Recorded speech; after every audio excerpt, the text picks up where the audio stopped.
Well, we're back again. But of course, I told you that yesterday. Anyway, let's put this on all messages. I wonder if I'm going to have a moderator like Dakula or Jerry or Daniel or airline_pilot come in. I am looking for moderators.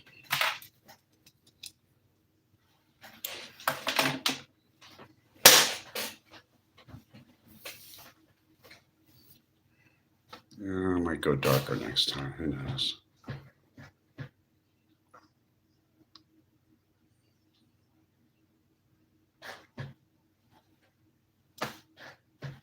Hi there. Welcome to Hollywoodland22. Or you can go to @Hollywoodland21 and you can find me. Yes, @Hollywoodland21. Or just look for my channel name, which is Hollywoodland22. On this channel, we talk about anything you want to talk about.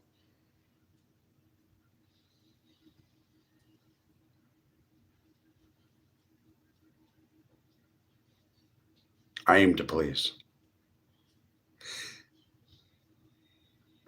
I live stream on YouTube. That's me, Hollywoodland22, aka Randall, or Randy for short. Randall with 2 L's. Thursday, Friday, Saturday, and Sunday at 6 p.m. until whenever. Till whenever, that's right. Savage Fox 1996 said hi. I'm doing wonderful. One moment. We're going to do something with the air conditioning here. Okay, I'm still here. Stay with me. Don't touch that dial.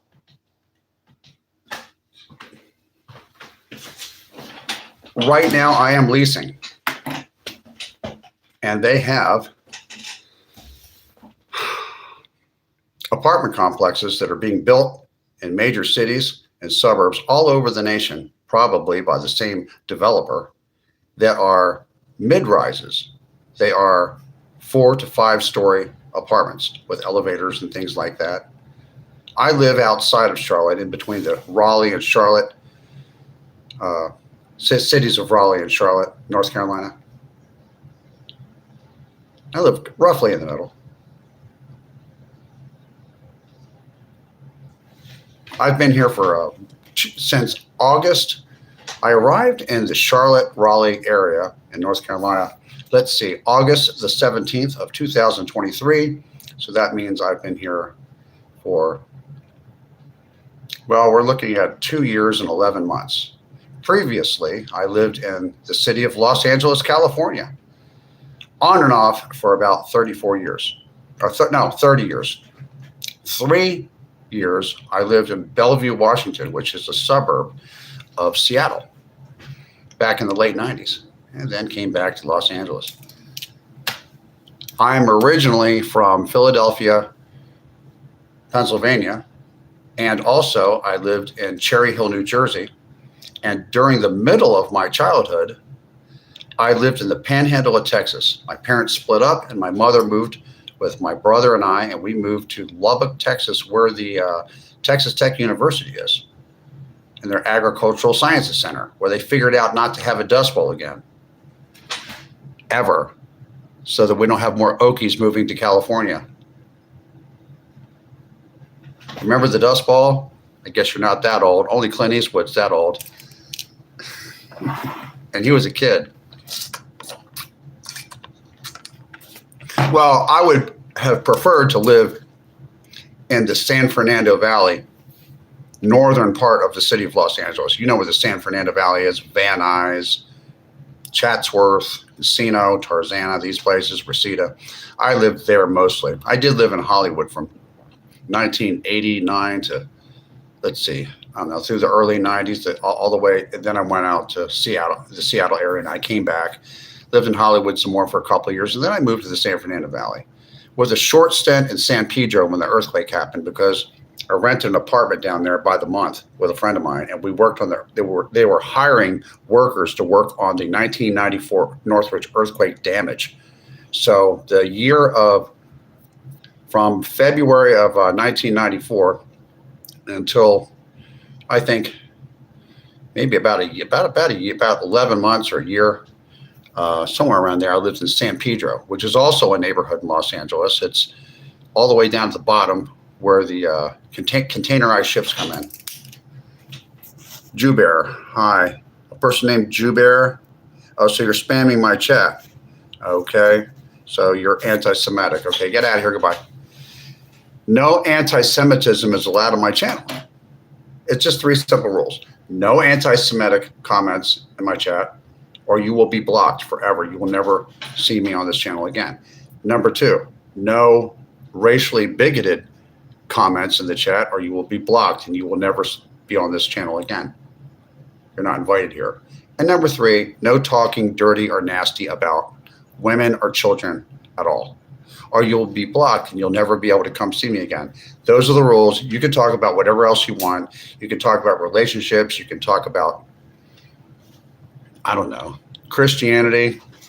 You can talk about Judaism. You can talk about immigration. You can talk about Trump. You can talk about Kamala. You can talk about Obama. You can talk about his wife, Michelle. You can talk about whoever you want. You can talk about politics. This is not a political channel per se, but you can talk about that if you want to. You could talk about bipolar disorder that I have. You could talk about getting a second chance of life like I did when I was 45 years old. You can talk about where you're from, what you think the country's like right now. Are you older? Are you over the age of 45? Are you even in your early 40s and notice that the country's changed? If you're over the age, if you are over the age of 45, Generation X, 46 years old to 61 years old, if you're at least a young Generation X or an older millennial that's like maybe 43, 44, 45 years old, you know that the culture in the United States has changed and now it's changing again. You can talk about that too. Michigan, and you're 58 years old. You're in your 50s like me. Yeah. I've been to not Ann Arbor. What was that town I went to? I went to Detroit. I was at the bus station. One time I took a Greyhound bus across country when I was real young, and I went to Detroit, man. That place was scary outside the bus station. But that was back in the olden days, man. That was back in '89 or something. But I've been to Kalamazoo. I've been to Shaker Heights and Cleveland and Toledo and all those places. Yeah. I've even been to Colby, Kansas. I traveled a lot for entertainment. When I was young, my parents, they split up and my mom moved out to the panhandle of Texas. I lived in Lubbock, Texas. I've been to Paladura Canyon, riding my dirt bikes. That was my horse with no name in the desert. That's a high desert there in that rectangular part of Texas up at the top. It's the largest continuous cotton growing area in the entire world, even bigger than the one that's in Egypt near Cairo. Did you know that? With no dust bowl. They figured out how to do it. 2026 sucks with all due respect. It does, but you know what sucked even more was 2020. Did anybody notice that somewhere around, I mean, I was in Los Angeles. You might have had a different experience if you lived in, I don't know, Billings, Montana or something, or Omaha. You might have had a different experience. But if you lived in New York or Philadelphia or Chicago or Los Angeles or San Francisco or these big giant cities on the East or West Coast, you had lockdowns and stuff during the COVID-19 debacle. And it sucked. I was out there. I noticed the culture was changing about the beginning of the second term of Barack Obama. Not the first term, but that would be 9, 10, 11, 12, around 2013, somewhere around 2013, 14, it was okay. I started noticing more people not having a place to live. They call them homeless. They're unhoused. It was a real sad situation. Uh, but I really started noticing some changes in 2015. Yes, it coincided with Donald J. Trump running for president the first time. When he came down the escalator and everything, it has nothing to do with him changing anything. It's just that I started to see a lot of tension there. And I believe that the school children that are, I believe that sometime in between 2008, 9-ish until about now, that the school children of all ages were taught things that were that were destructive to themselves and other people. I think that's why, and the smartphones, about 50% of the people that live in the United States had smartphones in their hands, and I believe it was either 2013 or 14, one of those years. And just about at that time is when you started seeing some additional changes in the country and the culture that I think were destructive, just some destructive things. A lot of, and then you know what? A lot of young people got screwed out of their having a regular graduation, like a 2 or 3 years of people did not get to go outside to have their regular graduation. They had all these COVID not lockdown laws. They had to graduate online on a laptop. I mean, those are supposed to be memories. Had to go to school, not be able to socially interact in high school. I would have gone crazy, dude. And no wonder so many young people don't even turn on the news anymore. I don't even do it. You don't turn it on because everything is bullshit. It's all lie. Not everything, but like 80% of the news is just all propaganda at this point. It's not like when I was a junior high school and like starting to watch Good Morning America or with stuff in the morning before I went to school. It's not the same. It's like the local stations here in Charlotte are horrible.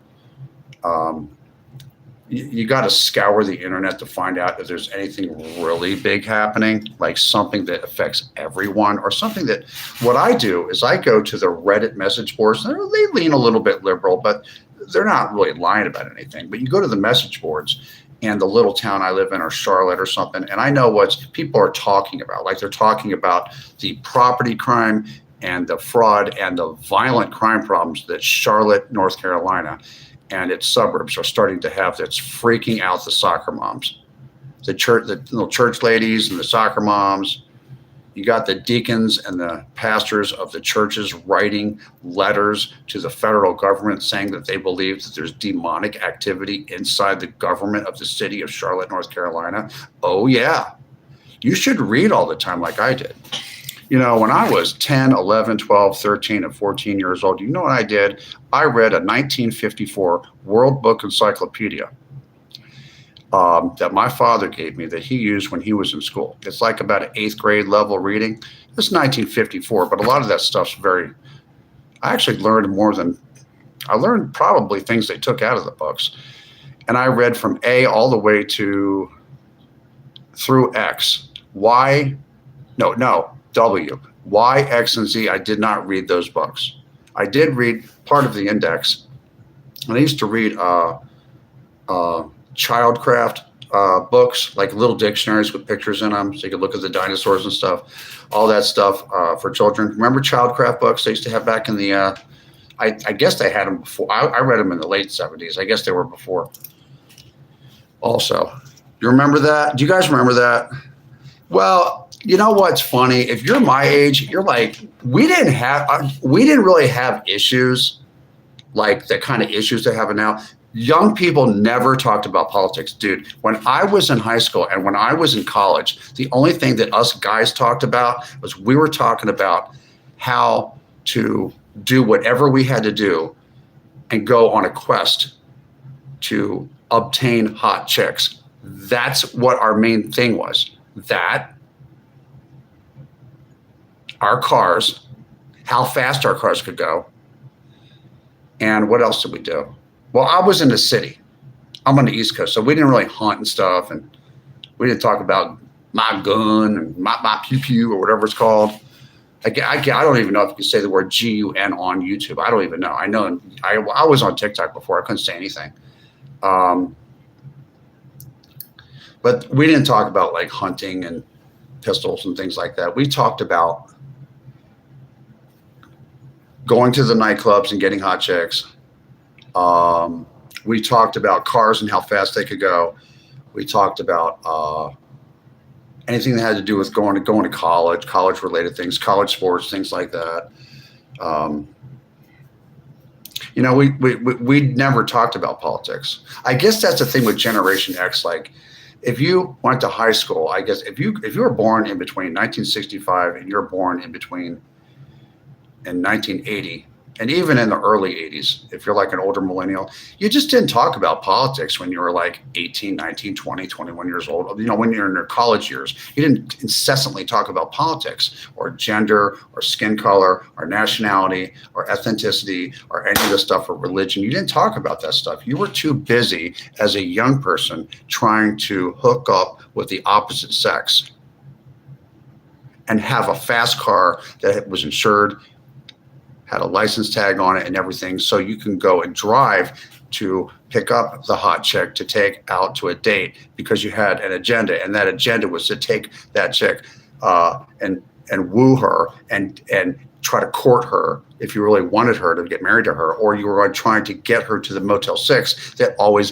conveniently left the light on for me, okay? And my friends, and we did some partying. Don't let anyone tell you that Generation X all were just drinking out of garden hoses. My mother did not let me drink out of a garden hose, so I don't know what the fuck you guys in the South are talking about. All you guys in the South talking about, well, my mom let me have whatever you talk. I can't understand half of you. You're kind of funny, but you talk funny. But you're talking about drinking out of a water hose. I'm sorry, but dude, I'm not from Arkansas. I didn't drink out of a water hose. I lived in New Jersey. My mother would smack me if I drank out of a water hose. You young people, don't believe all these stories that these Generation X parents of yours tell you. They're not all true. Some of us did not drink out of a water hose. Well, a few times when my mother wasn't watching. And it was really hot outside. But that's when I lived in Texas, when I was like in the 6th or 7th grade, and it was like 115 degrees or something.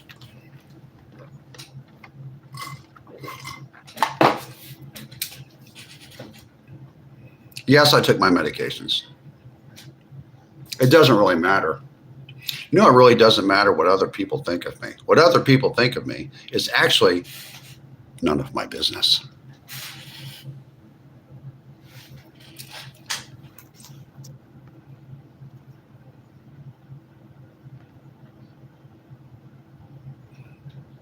You mean a yarmulke?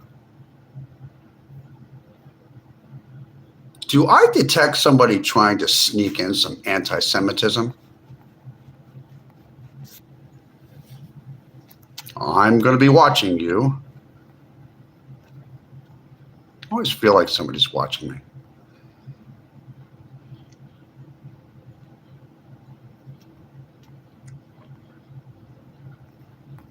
Oh, you guys.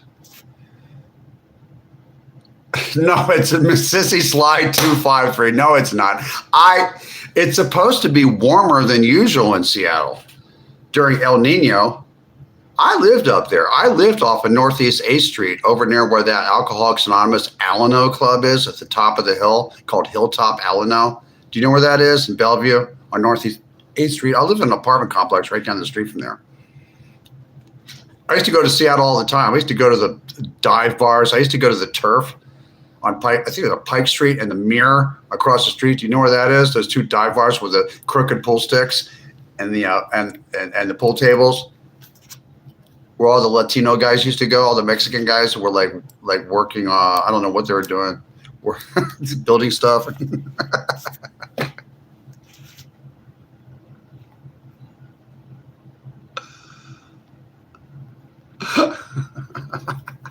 Miss Sly at Miss Sly 253. I know Seattle. I know where the troll is underneath a bridge in Fremont.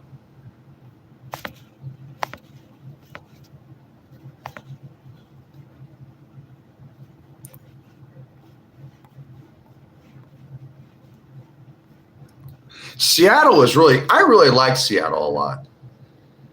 Seattle was fun in the late 90s.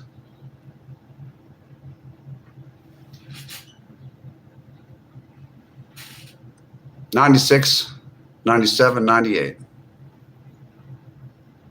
I met some really good people in Seattle, people that would give me the shirt off their back. What you're seeing in Seattle on television, on cable television or satellite television, is nothing like the Seattle I remember. And Portland was much better. I used to make runs down there with my friends. We used to go to 12-step recovery meetings. That's my first attempt to stay sober. I stayed sober for a couple of years and then I lost it. I went down to Los Angeles and became I used to work hard and I used to party hard. And it all stopped on August the 8th. Well, it stopped on August the 7th of 2007, but my first full day of sobriety off of dangerous controlled substances and alcohol and weed, which is also dangerous, it's very dangerous now with the high THC levels, is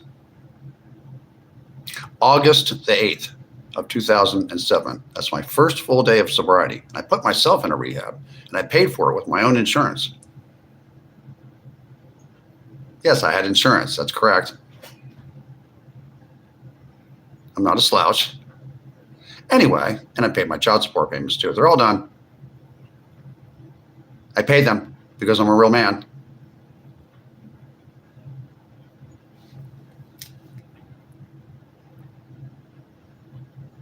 You know what I always wanted to know, but I never asked a woman?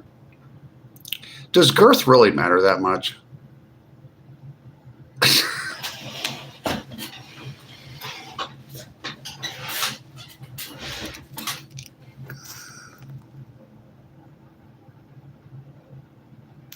For you are all one in Jesus Christ. That's correct.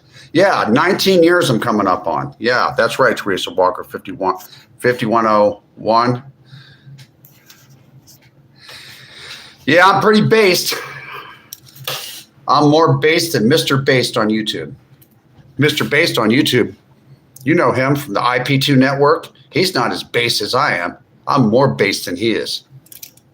I'm based on steroids. Yes, it does matter, William. And I will fix it just for you. Thank you, MM-XY3ERIM. Time is my currency. You know, when you get to the age of about 40, it's all downhill from there. Some people start feeling old when they're around 43, some when they're 44. I don't. I'm running around like I'm 19 years old. I don't smoke. I haven't smoked in 5 years. I can run a straight mile. I'm like always running around, running up the steps, running faster than people that are 30 years old. Maybe that's just because I'm manic. I'm kind of fast. Maybe it's because I'm from like the Northeast. I lived in Philly and New Jersey, a place where people talk fast, walk fast, do things fast. They said I had mixed states, like I'm up and down with my moods all the time. Girth? Yeah, girth. Girth. That's what I always wanted to ask a woman. Does girth really matter?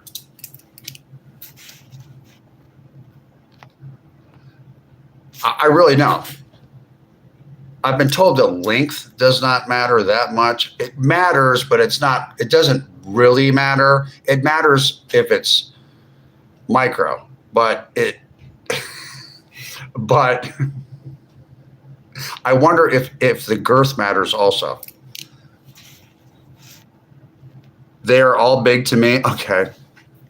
Maybe you should go back on drugs. I don't think so. And just because you said that, guess what? You're gone and you'll never see me here again.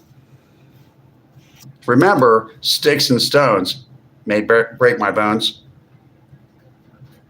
but words, well, at least on social media, they can't hurt me. But words are dangerous.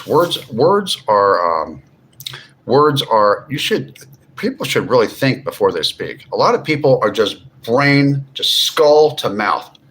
Do you know anyone on your television set that's just skull to mouth? There's no filter. Does anyone know anyone like that? My adversary, the devil, as a roaring lion, walks about seeking who he may devour. Amen. That's correct, Joel. Lions 8:2-3-8. God asked the devil where he was one time when I was reading the Bible, and Satan cannot lie to God. He's incapable of it. He has to tell God the truth. He said, Lord, I am roaming the earth back and forth, to and fro. That tells you something. He's here. There are demonic spirits. It's not good. But if you call on the name of Jesus, you say, Jesus, in Jesus' name, I command you evil spirits to leave this room immediately. I did that to a ghost that was in a motel on Sunset Boulevard, and I commanded a ghost to leave my motel room, and then it left just like that. And then later on that morning, I asked the guy that worked at the front desk if I could change rooms. Could you imagine a junky motel on Sunset Boulevard in Hollywood section of Los Angeles? Okay. You know that those motels were built in the 20s, the 30s, the 40s, these little roadside motels that are now stuck in a big city, right? And could you imagine how many people have been in the room I was in and how many bad things happened in that room? There are ghosts in junky motel rooms all over Los Angeles, California. It's wild. It's how you use it that matters. Rachel M603 says it's how you use it. You look good, mister. Thank you. Thank you for the compliment. This guy, unfortunately, could never make it in Hollywood. He didn't have the talent. This guy, unfortunately, never could make it in Hollywood, didn't have the talent. Why would you say that? I've never worked in the entertainment business in my life. I worked in direct sales. I'm going to call this person out. Truth, at TRUTHH-62S. You don't know me. I worked in direct sales. I sold vinyl siding and aluminum siding for houses in the suburbs of Los Angeles for quite a long time. I worked in the nightclub business and other things, hotels, tours, things, and related services. Worked as a retail store manager, worked in the nightclub business. So I don't know what you're talking about. I lived in Hollywoodland, the neighborhood that's underneath the Hollywood sign, in a guest house when I was maybe about 18 or 19 years old for $450 a month. That's why that's why this channel is named Hollywoodland22. And you can type and get to my channel and subscribe at Hollywoodland21. Either way, there's a subscribe button. So you jumped the gun and thought you knew who I was, and that's not my cup of tea. So that's your opinion, and you're gone. Did you know that the mosquito always bites as the female, and what she needs is not blood, but protein, not for herself, but for offspring? So when you swat one, you are killing a mother. Really? I did not know that. I learned something today from you. That was very interesting, Denny Bruno, 7349. Let's see. Yeah, Kurt Russell, I've heard that before. Size matters and how it's used. At Miss Sly 253 is being gutturally honest, and I really appreciate that. Thank you. Thank you, at Miss Sly 253. Damn, please don't say that. I'm 43 next week. You might be a healthy 43-year-old. If you are over the age of 40, and if you hit 40 and you are still smoking cigarettes, I would strongly suggest that you stop. And you know what's worse? Because I talked to a pulmonologist, that's a lung doctor. He told me some horror stories about people that were young people that were under the age of 30 that had been smoking those electronic cigarettes for only 2 or 3 or 4 years. And what happened to the inside of their lungs is permanent damage, worse than any cigarette could do. No electric cigarettes, none of those Juuls, no vaping, none of that. the THC levels in the weed that they're selling in these medical marijuana dispensaries in many of the states, probably a third of the states you can buy marijuana now, either for medical reasons, so-called bullshit medical reasons or whatever. If you don't have cancer, you shouldn't even be given those cards. But when you smoke this stuff, this weed is not the Mexican dirt weed that you grew in Oklahoma in the backyard. Okay, stuff is grown underneath lamps in Tennessee and in large facilities, and in Kentucky. It's grown, one of those states, and it's grown underneath lamps, and it creates these gigantic buds. They're very powerful, and they have a lot of THC content, like way more than the weed that we used to smoke back in the late 80s and 90s. I mean, way more THC content. And if you smoke that stuff even 3 or 4 times a week, you are destroying your lungs, you're destroying your cerebral cortex. You can start developing the symptoms of schizophrenia. Smoking weed. And also that other stuff, that speed that makes you go fast, that stuff that people are inhaling fumes out of a glass pipe, that stuff is very, very dangerous. And even if you stop using it, you still have to should go see a cardiologist and get what's called a CAT scan angiogram. That's a high detailed imaging of your inside of your lungs and everything. And you need to get a CAT scan angiogram if you ever did speed, especially just more than one time, if you did it for a while. And get a CAT scan, but it's called a CAT scan angiogram. I never did that stuff. I had to get a CAT scan angiogram for other reasons. But it will give you, the doctor, a thoracic cardiovascular surgeon, can look at that, and he can look at the size of your aorta, see if you have an aortic aneurysm, see if there's anything in that's direct about any of your ventricles or anything in your heart, your aortic root, where it comes up the arch, where it comes back down and goes through your body. You should have a CAT scan angiogram done of your abdominal part of your aorta to make sure that you do not have an aneurysm in your abdominal area of your aorta or in the arch or in the root, and make sure that your coronary artery is functioning properly. If you did speed for even 6 months, even if you are younger than 40, if you're like 35 or something, you should do that. I'm giving you some really good solid advice. That speed stuff is worse than quack. Worse.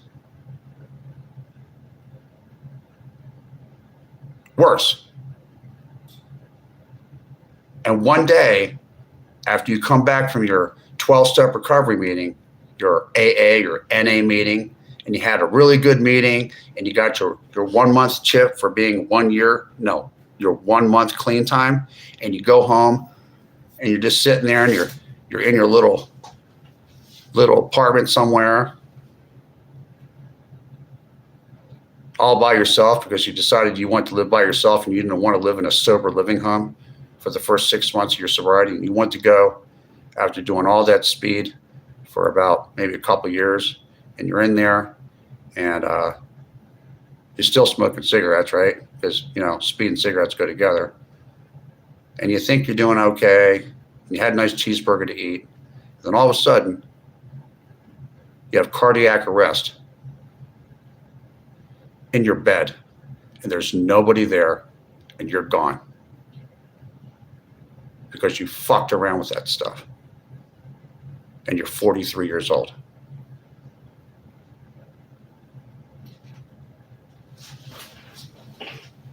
I just told you some stuff that you should listen to.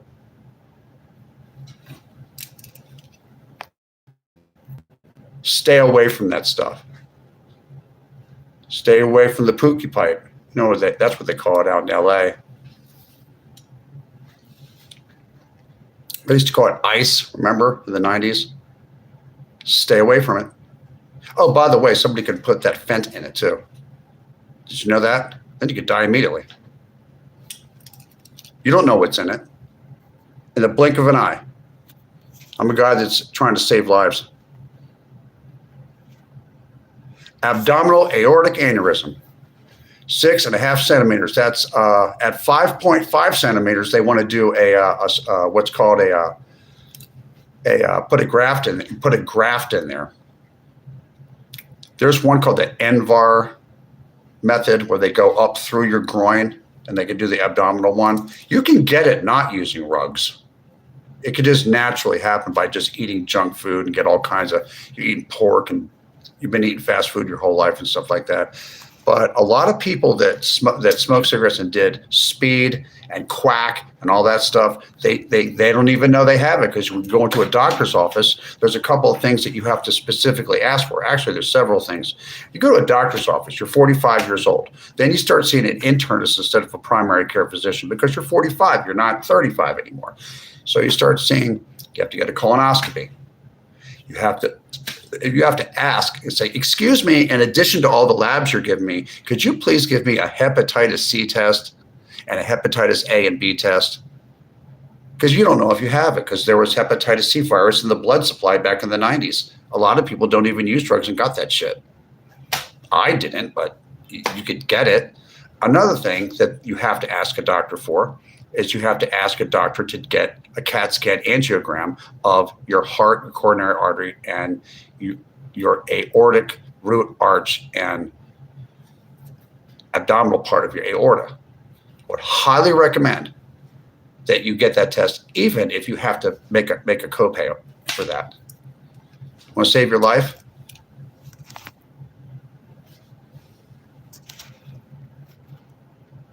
Now, the stuff that, well, there was crank, that old stuff, but I'm talking about the stuff that was created in Southeast Asia that went to Hawaii in the 90s, then it went to San Diego, then it went to Long Beach, California, and Los Angeles, and then it went across the country. And it's really bad in the Midwest. Like, it's not as bad in the South because they have very tough laws against it, but you go above Oklahoma, go into Kansas, Nebraska, Missouri, Illinois, and stuff like that, and into Indiana and Ohio. And then that speed stuff got really bad in that area, as far as addiction rates and stuff. A lot of people in the South, they don't drink, but they pop pills and stuff. And there's a lot of young people dying. There's a lot of millennials and I guess older Generation Z. It's mostly millennials.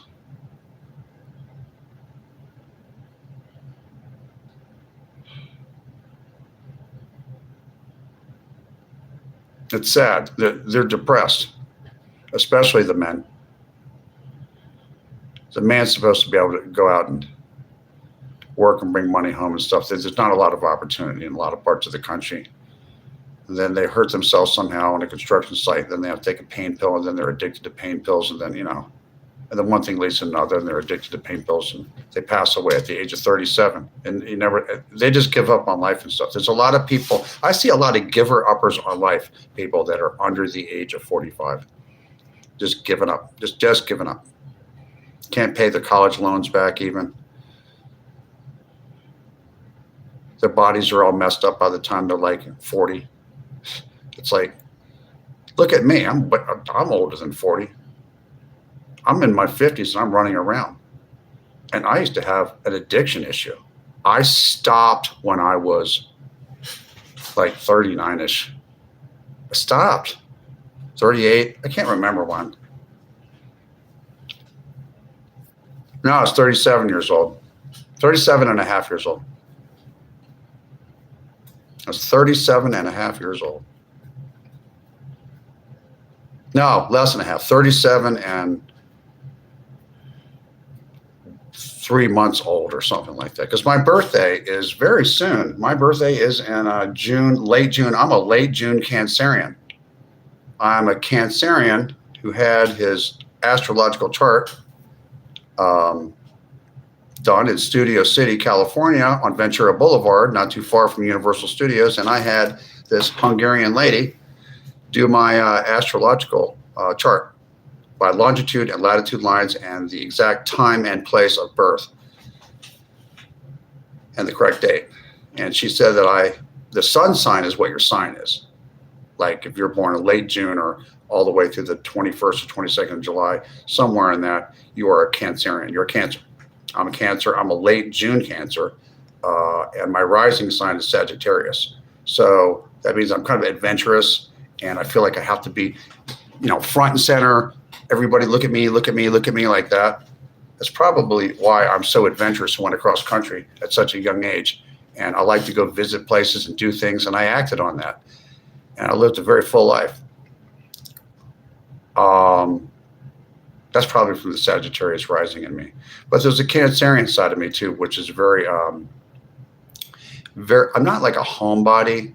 Sometimes I am. I pull back in my shell sometimes. But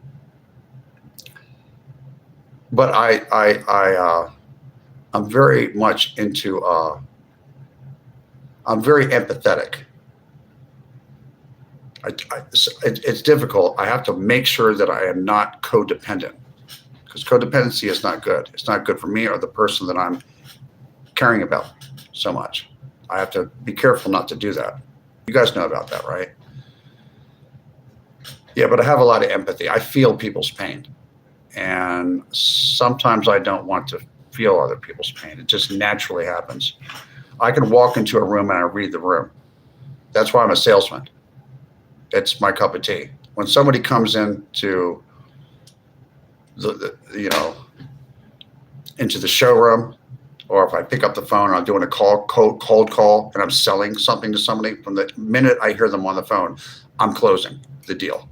I'm closing the deal immediately. I'm always closing the deal. Doesn't mean I'm going to get the sale.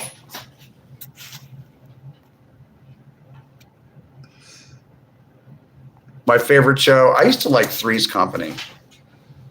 Hollywood got real sad when John Ritter died of a aortic aneurysm bursting, I believe. I believe that. Look it up. His family has a foundation and that helps people understand aortic aneurysms and how to live with them. A nonprofit. Yeah, when John Ritter from Three's Company died, a lot of people in Los Angeles area were very, very sad for about a couple months. I remember that. That was in the early 2000s. I was there. Methadone program. That's a long program to get off of heroin. I can't with a cancer man. I just can't. Why? Because we're too moody. Yeah. What, methadone? What, like over there in near Belltown? There's a methadone place over there, Belltown. I know where it is. It's off between 3rd and 2nd or something, and somewhere near the Belltown Inn, that little motel.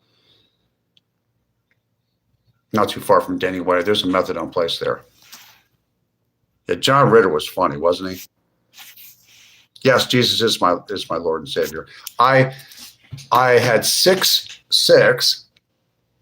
months of sobriety, and I had cravings to use Coke and alcohol. And I got real scared because I really didn't want to use. It just came out of nowhere. And guess what I did? I'm going to tell you what I did. I got on my hands and knees and I opened up to John 3:16 out of a Bible. And I read the Lord's Prayer, and then I asked Jesus to take away the cravings to do Coke and alcohol. And he took them away, just like that. I've never had a craving to do Coke or alcohol ever again.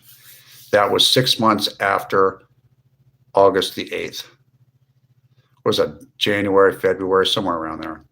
6 months after August the 8th of 2007. It was into early 2008. I was living in Chatsworth, California. I was living in really like a big room for rent, but it had its own private shower room and everything. It was kind of like a little mini studio apartment. It's about a relationship, not religion. That is correct. A relationship with Jesus Christ. It's not about religion. There's nothing wrong with religion. If you're Methodist or Presbyterian or Episcopalian, which is Diet Catholic or whatever you want to do, if you want to go to a church or anything, Christian church and stuff, there's nothing wrong with fellowship and stuff like that, as long as the preacher is preaching the word of God out of the King James Bible, not the NIV version. I mean the actual King James Bible. There's nothing wrong. It can be the English version, or it can be the Armenian Bible. The Armenians is an older church than the Protestant churches. Their Bible is probably more correct. I wouldn't be surprised. I like Coca-Cola. I like Diet Coke. God is good. I agree with at RT7222. Methadone just traps you like heroin does. It blocks receptors in your brain and stops the cravings. Yeah, and then you're addicted to methadone and stuff. The port cities is where they have a problem with H, that drug. New York, Baltimore is real bad. Philadelphia, Boston, San Francisco, Long Beach, California, San Pedro, California, San Francisco, Oakland, Seattle, Portland's real bad with that. San Diego's got a little bit of a problem. The port cities, yeah. Even New Orleans, believe it or not. And they got strong laws down there. They'll throw you in prison for having drugs in the South. You got to get above Oklahoma. I think even in Kansas, I think the laws in Kansas and Missouri might be really tough against certain kinds of drugs. I don't know what the story is with the states above that, like Iowa, Nebraska, the Dakotas and stuff like that. I really don't know. But I know that the southern states, including Texas and Florida, will chuck your ass in prison if you get caught with even a little bit of marijuana. You're done. That includes Florida.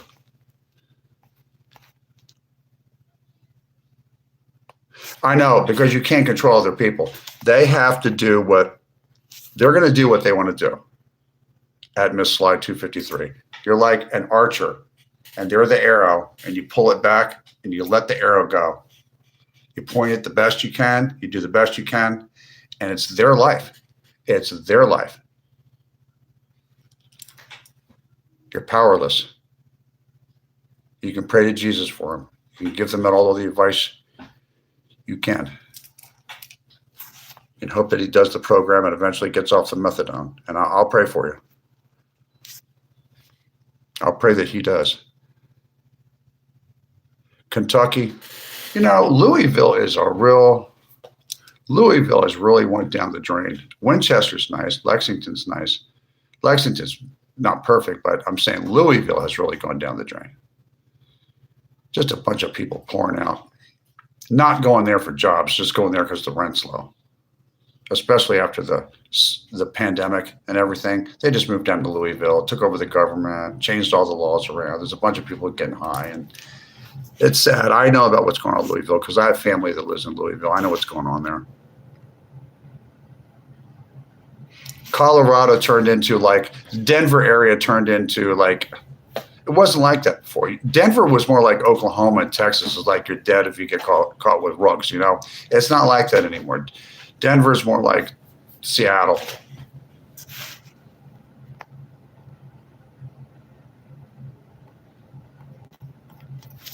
Yeah, what are you going to do? Can't do anything. People are going to do whatever they want to do, You can't control a lot of people, places, and things. You can control yourself. You can elect to not turn your television on for about 3 years like I did. I don't watch television for 3 years, and I feel great.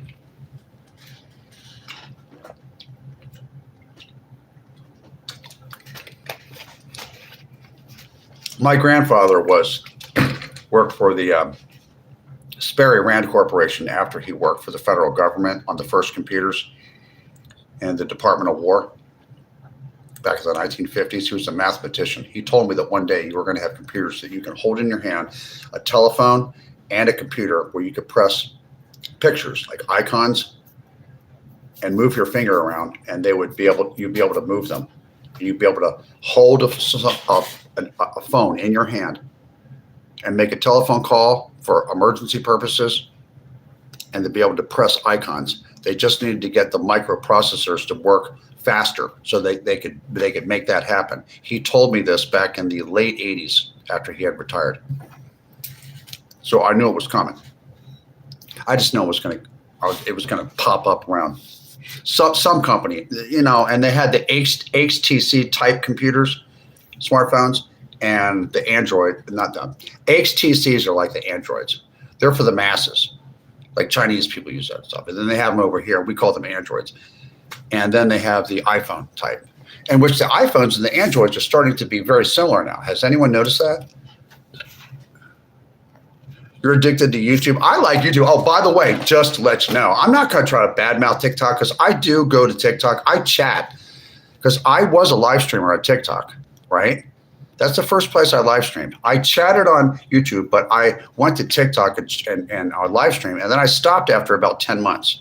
So it's been since late October since I have it's an existing channel. I chat on it. I post there. I post a lot of things on my Hollywoodland channel. My avatar is an orange uppercase cursive H with a black background, just like this channel. But my channel name on TikTok is Hollywood Space Land. Hollywoodland. With the orange H cursive capital on a black background. That's my avatar that you'll see. It's the same as this one. But I have 7,000 and some change followers on there. And I keep it above 7,000 followers without making any live streams or any posts of myself. I don't post myself anymore. In fact, I've taken a lot of my posts down. You'll see a lot of blank spaces on my Hollywoodland TikTok page.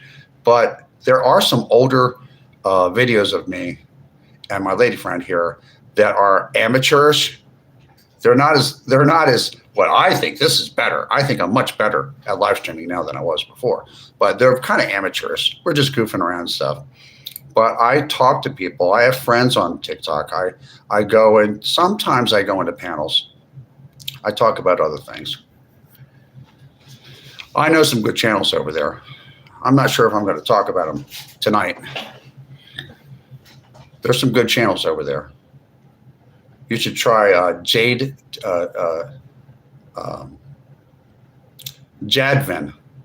or JT or Jade's Here.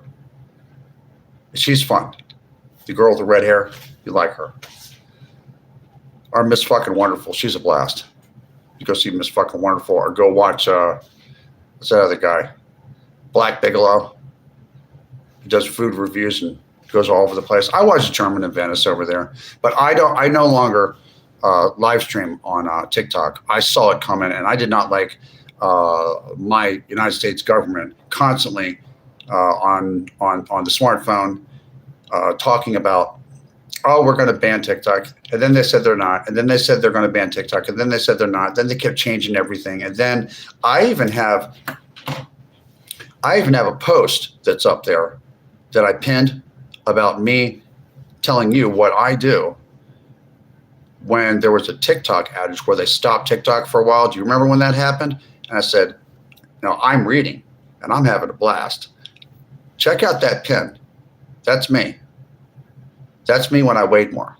I weigh 169 pounds exactly, and I'm 6'1". I know that's a little light, but I weighed about 190 back then. I was a little bit heavier. I was about, what would that be, like 21 pounds heavier? I looked different. I did not have, like, my jaw was not like thinner like it is now. I had a lot of fat underneath here. So I don't really like that. I'm going to replace all that stuff because I'm vain. What did you think? I was a perfect go to church every Sunday Christian guy? Jim Carrey is looking tired today, mate. Oh, really? You think I'm looking tired?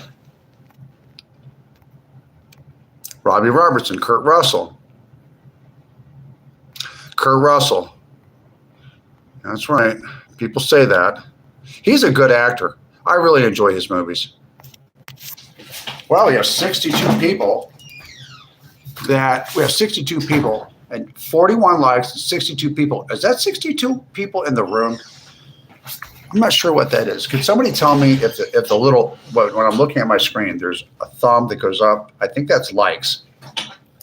And I believe that the 63 with a little dot next to it is how many people are in my stream. Is that true?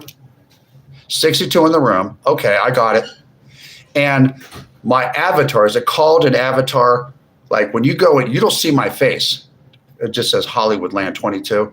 You don't see my face. You see an orange H, uppercase H with a black background. Is that called an avatar? That's correct. Okay.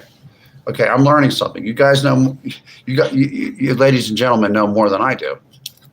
I don't talk about how old I am. No, I don't.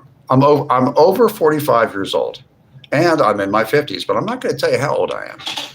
If I told you how old I am, many of you, not all of you, but many of you would not believe me.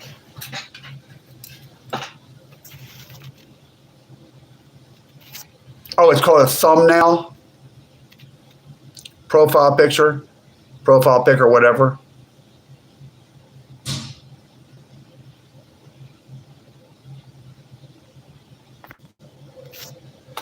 Woof. Fuck you, motherfucker. What you say? 68 years old. I'm nowhere near 68 years old.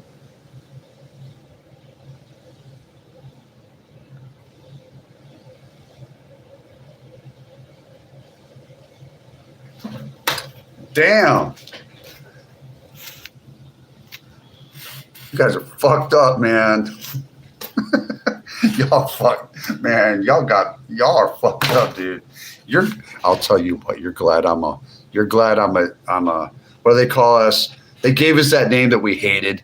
We're like, what are you calling us Generation X for? Remember we were like 18 or 19 and they were calling us that stuff. Some of us were in high school. They're calling us Generation X. They don't know really where they're going to be going. They don't act like their parents, and they seem like they're aimless and directionless. Remember they used to say that stuff on television? It's like, fuck you CBS, fuck you ABC, and fuck you NBC, and fuck you CNN. Talking this Generation X like we're all X'd out, like we don't mean anything. It's like, get the fuck out of here. We're a smaller generation. We're not all the same. If you are born between 1965, first of all, they said it was 1964 to 1977. Remember that one? Then mysteriously on social media about 3 years ago, somebody changed Generation X ages from 1965 to 1980. Okay? My sister was born in late 1980, and she doesn't act anything like me. It's on the cusp. I'll give it to 1980. But if you're a Generation X, and you grew up in the Northeast, like New Jersey or New York or Connecticut, you're different from like if you in Southern California, okay? Or if you grew up in the South, especially the South. If you're like my age, around my age, like 46 to 61 in that range, and you grew up in the South, it was different. It was different for you. You guys are different from us. You talk different, you act different and everything. It's not bad, it's just different, okay? Yeah, do you know where your kids, it's 10 o'clock p.m. Do you know where your kids are? My father knew where I was when I was 16 years old. I was working in a restaurant somewhere and I had a car and I drove home. He knew exactly where I was. I wasn't 6'1" yet. I was only about 5'11" at 16. By the time I got to be 18, I was 6'1". Some of the millennial men, it's all men. It's not all women. It's all men. Men are stronger than women. Men are supposed to be going out, getting a job, getting the money, getting a nice car, courting a lady, trying to get married, trying to hook up, trying to get laid, trying to go to the Motel 6. They always leave the light on. They always left the light on for me. I don't know about you, but me, they did. And the 2 chicks I took back there.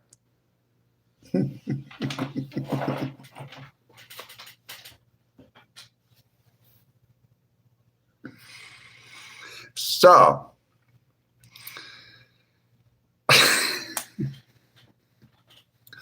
what's all this with these millennial guys with these beards and with this long hair and talking about, what are they talking about?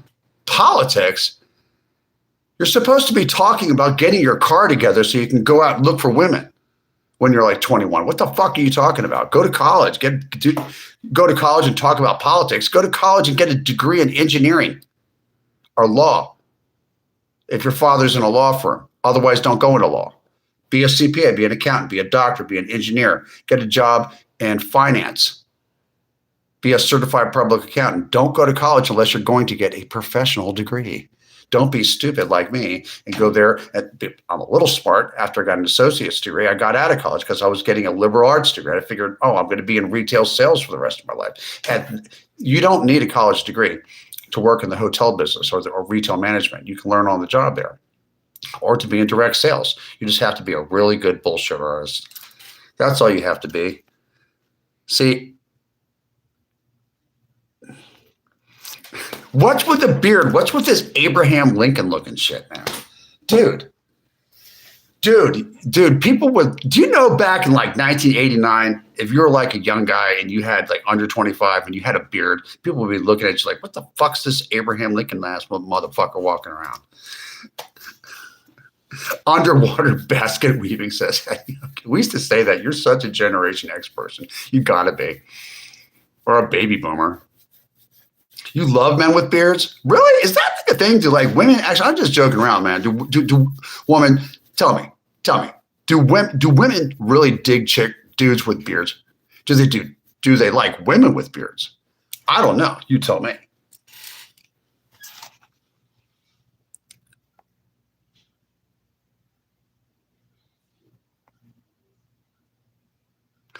'80s and the '90s were the good old days. I particularly like '90s music. I like Beck.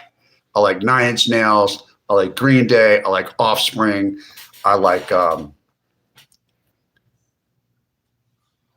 know, all those bands in the '80s.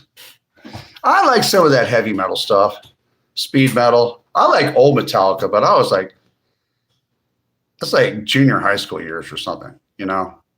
But we were all into it, banging our heads and stuff. We like that stuff. I liked Nirvana,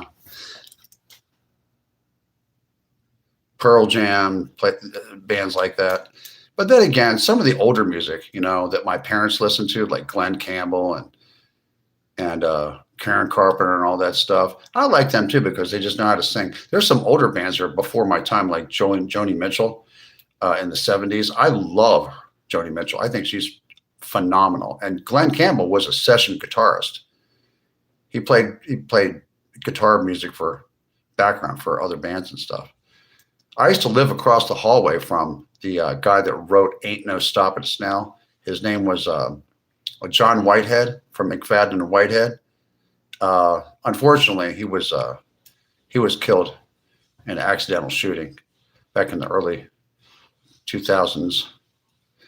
He was a good guy, though. John Whitehead, the guy that wrote a lot of music for the Sound of Philadelphia bands and stuff like that. And he collaborated with Tim McFadden and had that song, Ain't No Stopping Us Now. We're in the groove. Remember that song? That late 70s song? I was like a little kid. But I remember that guy. He lived across the hallway from me. He was a good guy. I miss him.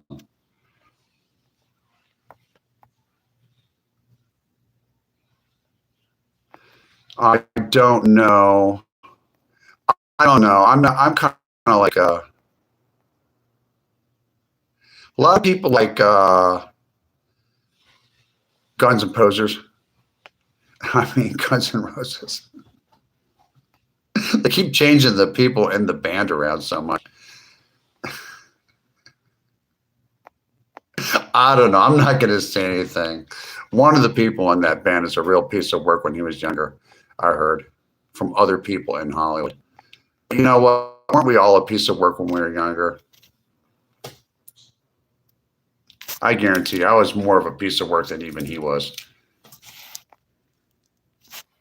Green Day's political, man. I know they are. I'm not into Green Day's politics, but I don't know. Their lead singer is such a good vocalist and guitarist. I just like him.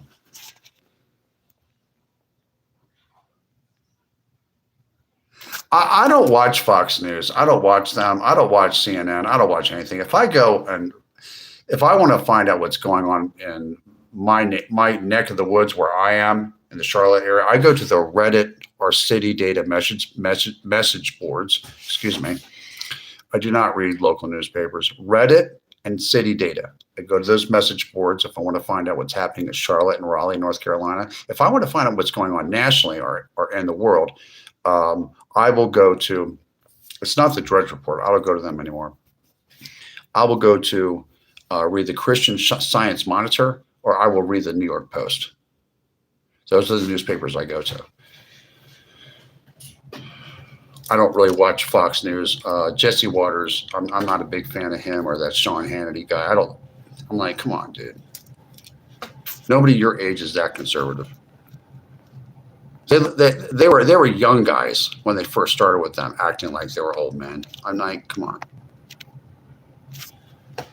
Trump isn't even that conservative. He's a little bit to the right. He's not super conservative like some of these people in like Wyoming are.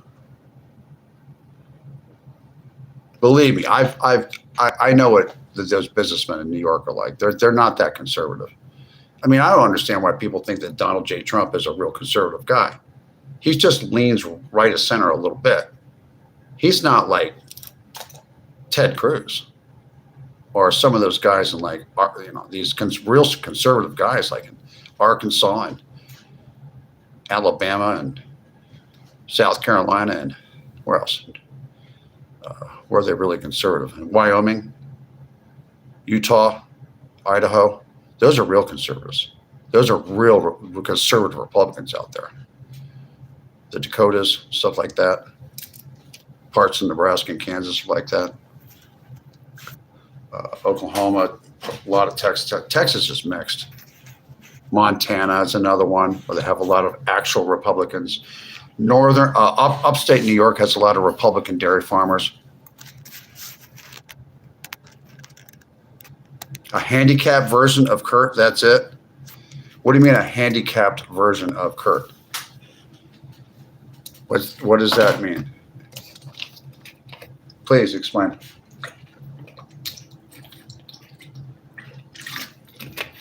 A handicapped version of Kurt. Well, just to let you know, yes, I am 6'1". Yes, I am taller and bigger than Kurt Russell.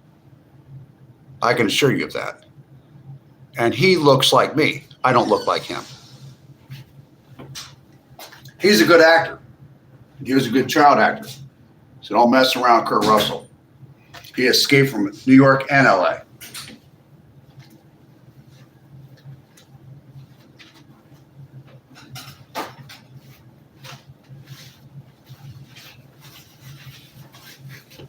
Hey, you know what? Let's do something interesting. Let's take a walk. Now I'm like Fred Rogers, right?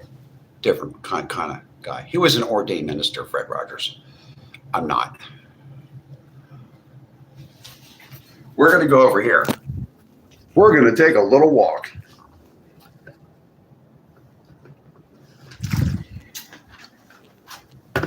Guess take a while. Guess what we're going to do? We're going to talk all about how important it is for you beautiful people to hit the subscribe button to Hollywoodland22, the channel, or go to @Hollywoodland21.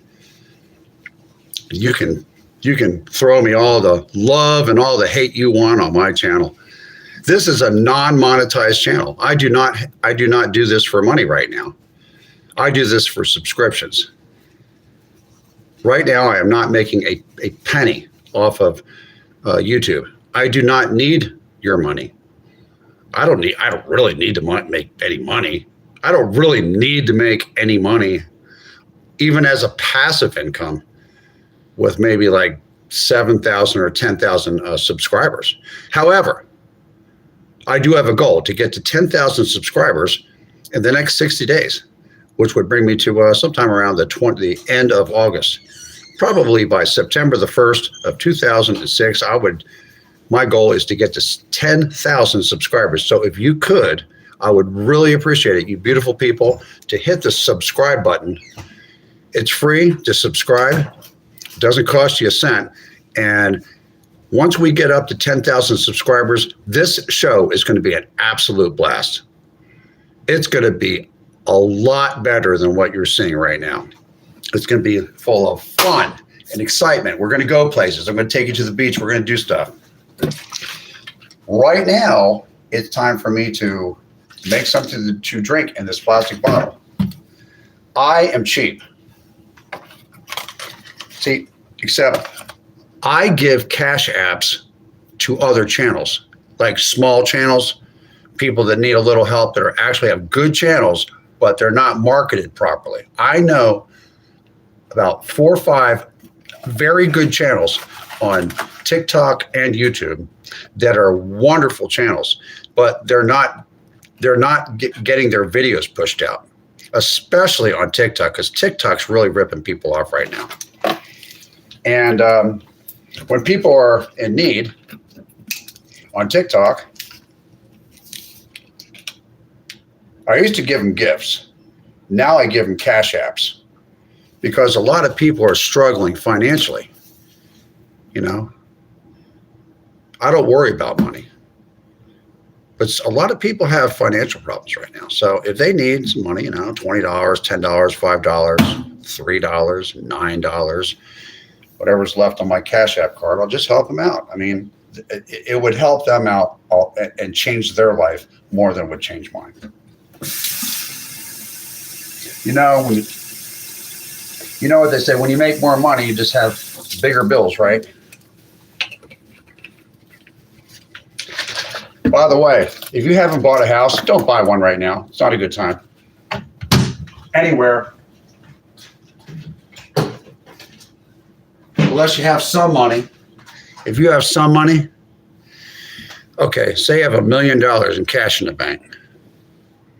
Let's see what's going to happen to Karen Bass, that mayor of Los Angeles. If you got like $1 million in the bank right now, and you've always wanted to live in Southern California, I would give it about 1 more year and then go find something in San Diego County. You can't beat the weather in coastal Southern California. You just can't beat it. You pay a sunshine tax there. It shouldn't be as bad as it is right now, but they're going to clean out all those illegal aliens. They're going to be gone. The majority of them will be gone in maybe about 2 years. I'd say wait 2 years, and then if you have $1 million in the bank, or if you even have $500,000 in the bank, you can pay cash. Go get yourself a house out in the suburbs of San Diego. You're going to love it, especially if you're under 40 years old. If you're around 40 years old and you got $500,000, you're one of the lucky people that have like $500,000 or something like that, go buy a house out there in San Diego County, not up in Los Angeles. Don't do that. Don't go to Orange County. Go to San Diego County. You'll thank me in the morning. Or check out another good place if you're looking to buy a house is the Kansas City, Missouri, Kansas City, Kansas area. Another good area to buy a house.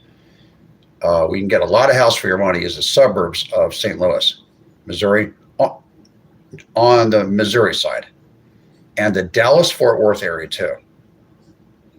Stay out of the Houston area. Houston's got problems.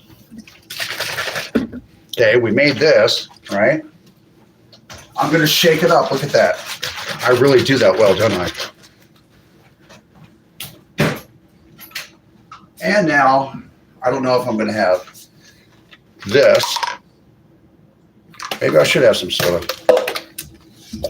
I'll rinse this out.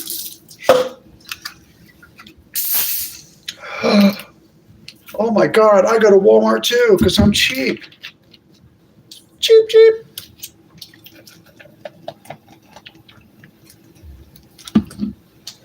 See, when I lived out in Los Angeles, it was hip, slick, and cool. It's not cool right now. I was there during the pandemic. Whatever you see on television, it is much worse in real life if you are anywhere in Los Angeles. My God. Or Sacramento or any of those places, it's just like, they got some criminals running that state and that city. You know, it's a nice place. I got relatives the suburbs, not in San Antonio, but the suburbs of San Antonio, especially the suburbs in between Austin and San Antonio, are wonderful places to raise a family or just to be single. If you're a single guy and you can figure out a way to live in some suburb of Austin, Texas somewhere, and you're looking for hot chicks to take to the Motel 6, you know, that motel that's inexpensive and always leaves the light on for you, that'd be an excellent place for you.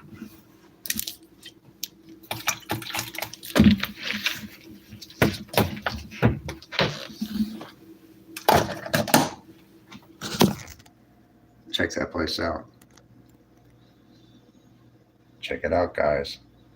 Suburban San Antonio and suburban Austin in the middle. So you can get down to like 6th Street, Austin or something like that. He'll thank me in the morning.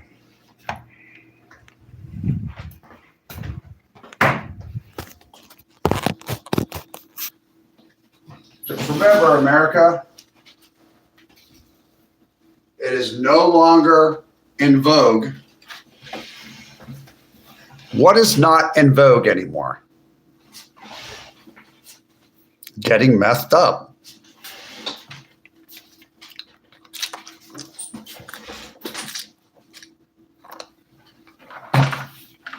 Let's see who's talking.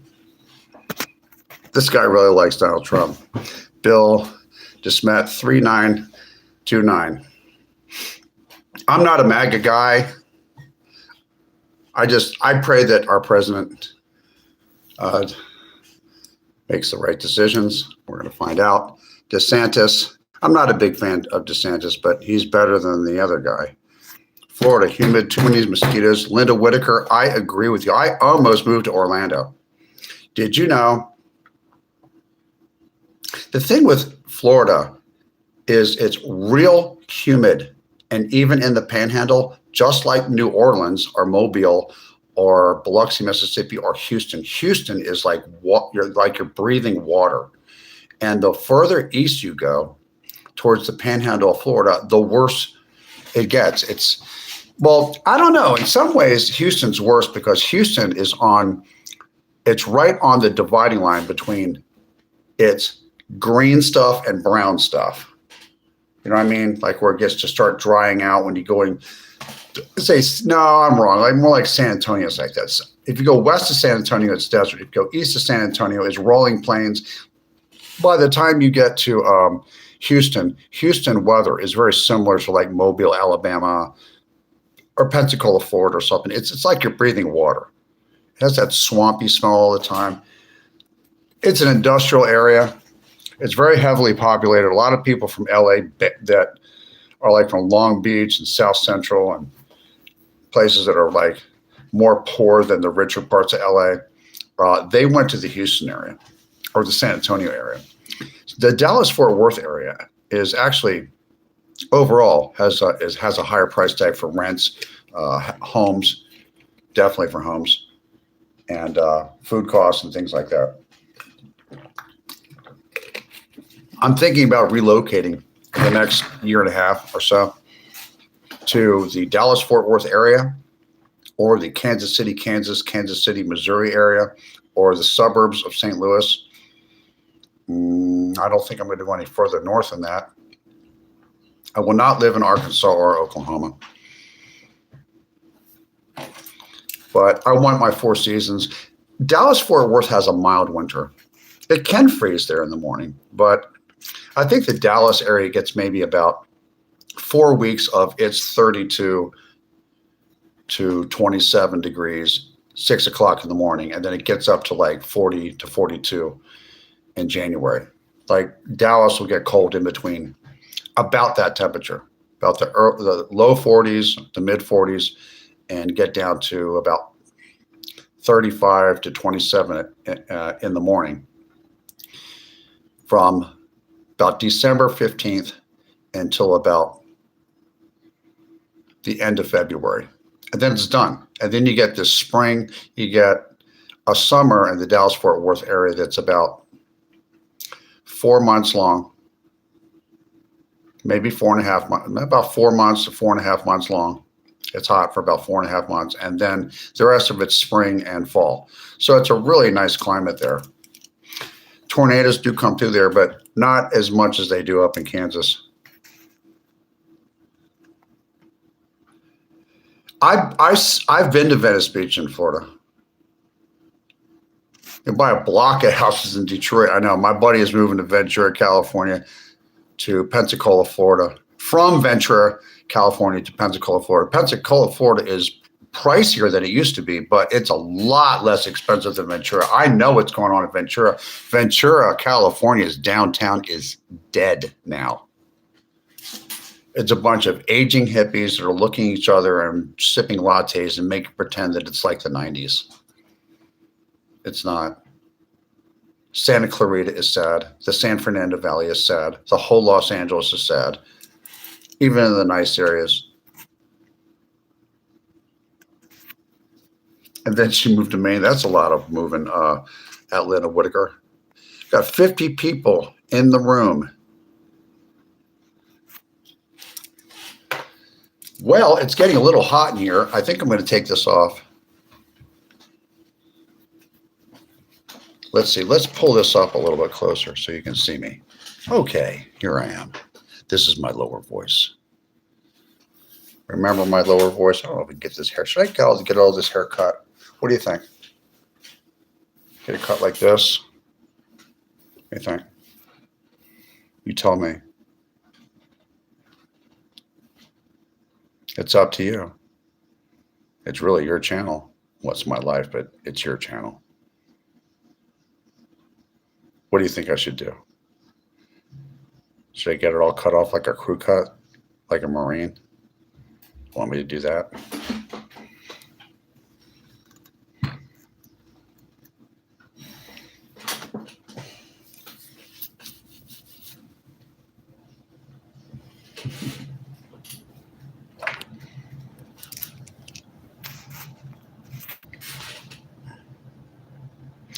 I've got to get going. See you on your next live from your old stomping grounds in Seattle at Miss Sly 253. Thank you for coming in and spending time with all of us.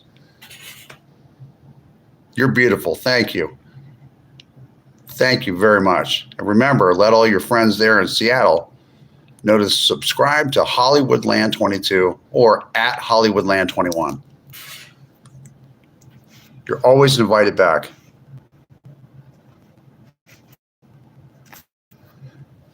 Dandruff, maybe. Who knows? I don't really have dandruff. Big Daddy Rod. Everyone, don't forget to like and subscribe. Thank you. Who says I'm a snowflake? Who's a snowflake? Buffalo Buttock? You think I'm a snowflake? Really? What makes you think at Buffalo, Buggut, what makes you think that I am a snowflake?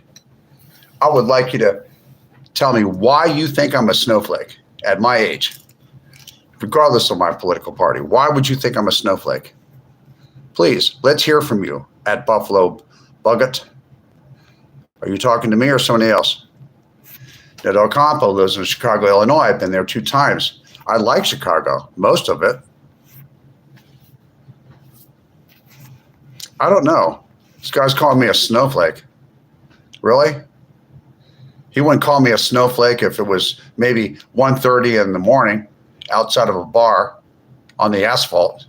He wouldn't say that to me. He wouldn't say that to me if he was half my age. Would he? Social media. These live streams. It's the last place. It's the last place for bad behavior, isn't it? For cowardice, bad behavior.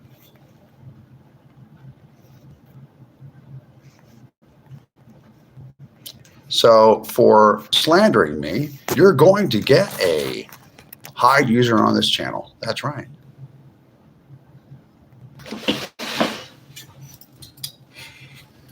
I feel like doing something with this hair. Like it's just, I don't know what's going on. Is it too long or what is it?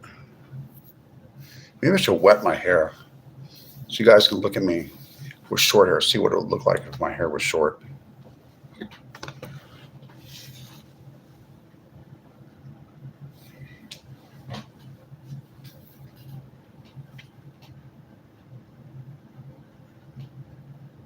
Really? Really? Really? Really? Pretty soon, I have to get me Lucky Charms. Blue diamonds. Yellow stars. They're magically delicious, aren't they?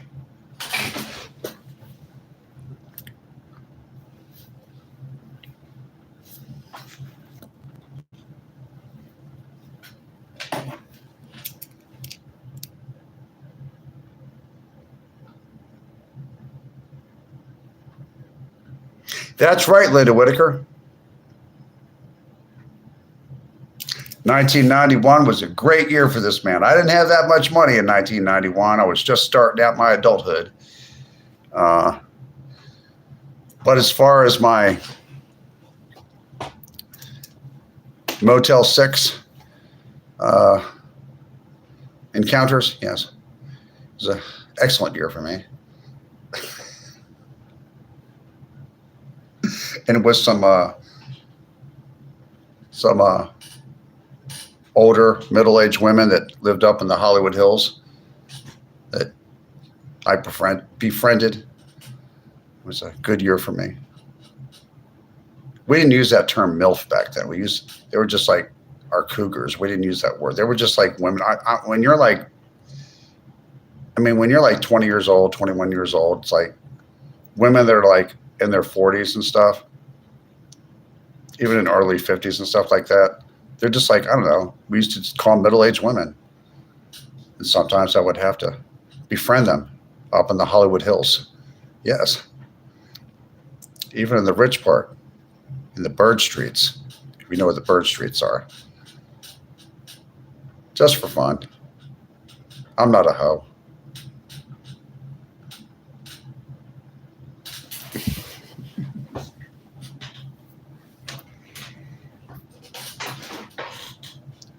Did you think I was like that? What would make you think I was like that? What kind of a man do you think I used to be?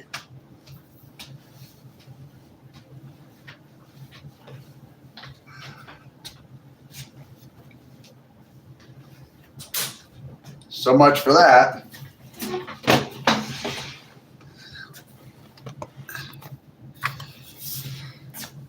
Just remember, everyone,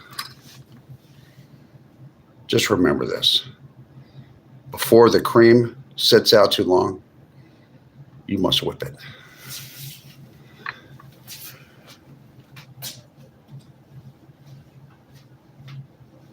I shall return in 2 minutes.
I've had just about enough out of those two. It's about time we call the authorities.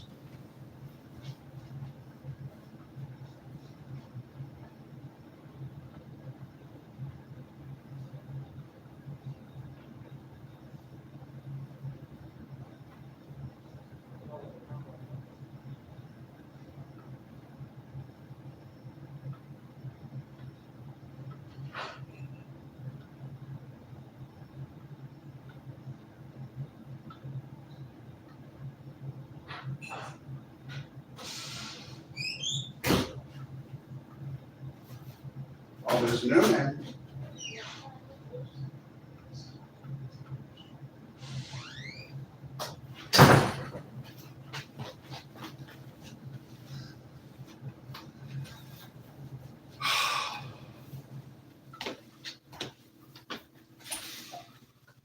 Yes.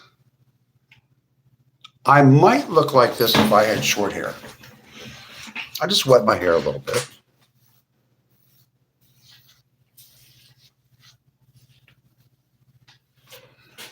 So what do you think?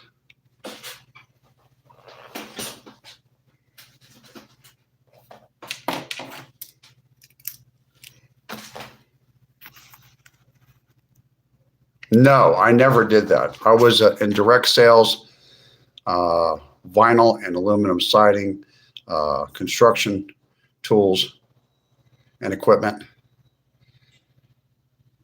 ladies' shoes, men's shoes, ladies' handbags and accessories, men's clothing,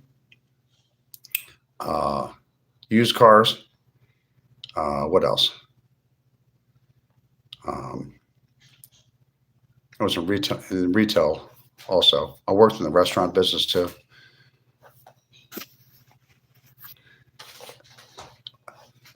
I've never lived in Long Beach. I lived in San Pedro near Long Beach in 1994 for 1 year because I got hired out of the Ship Scalers Union Hall on, I believe, 7th Street. They were hiring to clean up the earthquake damage from the 1994 Northridge earthquake. Yes, I was in LA in the late 90s. There from 89 all the way up until 2023. That's 23. What's 23 plus? Except for 3 years in Bellevue, Washington. So let's think about this. That's 11. That'd be 89. That'd be 11 plus 23 is what? That's 34. Is that what is that? I'm not good at math. I am good at math. I'm just forgetting. Hold on. You guys can figure it out before I can. I know you guys are smart, right? Okay. 11 plus 23 is 4. So 1989 until the middle of 2023 is 33 and a half years minus 3.5 years in Bellevue, Washington is 30 years in the city of Los Angeles, California, and 3.5 years in Bellevue, Washington. Yes.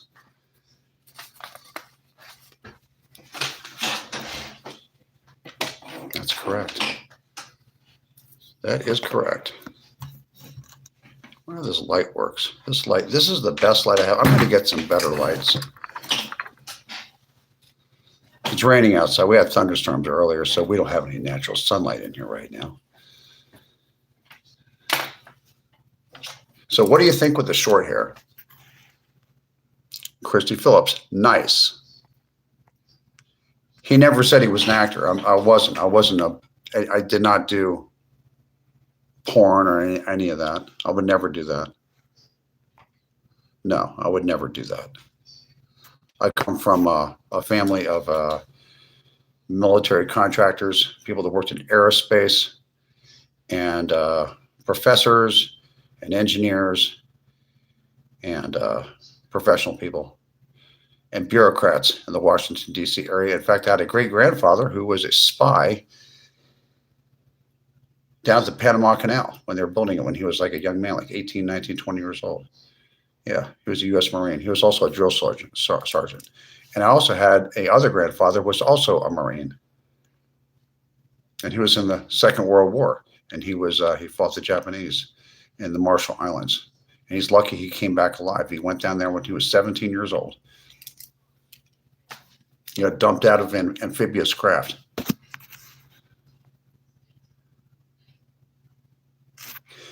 Linda Whitaker, 1927. I spent 3 months in the outskirts of LA in 1982. Never again.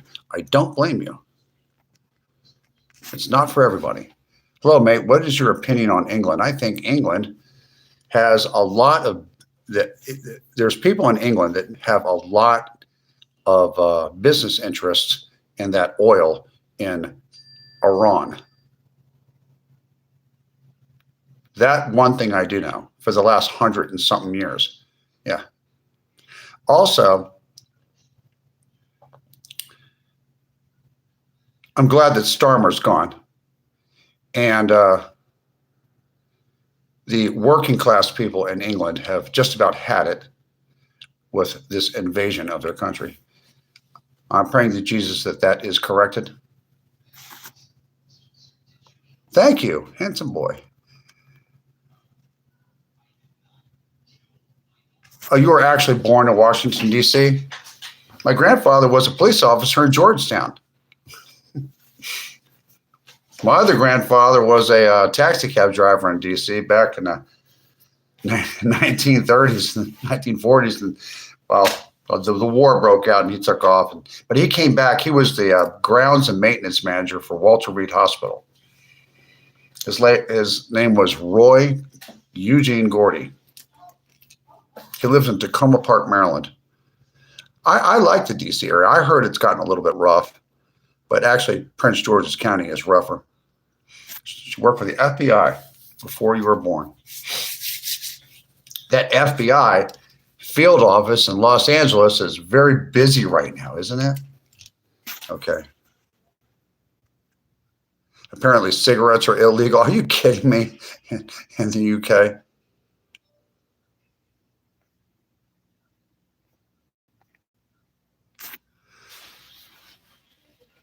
Yeah, unfortunately, Bass has got to go, and Ramadan or whatever her name is, that other lady, they stole that from Spencer Pratt. The FBI field office in Los Angeles is working on checking out to see how they stole that preliminary runoff election to see who's going to be in the final election for the mayor in Los Angeles this year.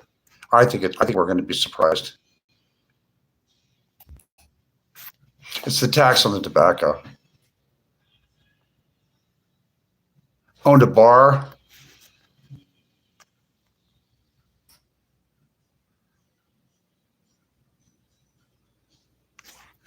Owning a bar can be very popular and very profitable, I mean.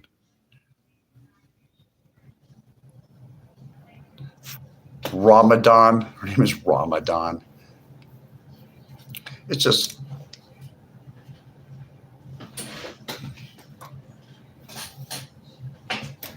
it's really weird.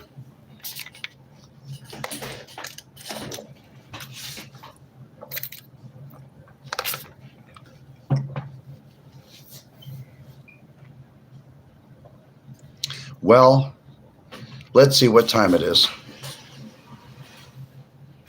It is 7:56 Eastern Standard Time, 6:56 Central Time, Central Time.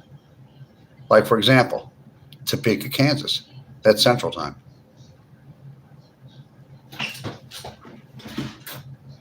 What is Mountain Time? Let's think about it.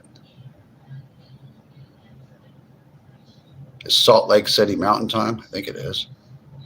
I know that Las Vegas is Pacific Time, Standard Time, believe it or not.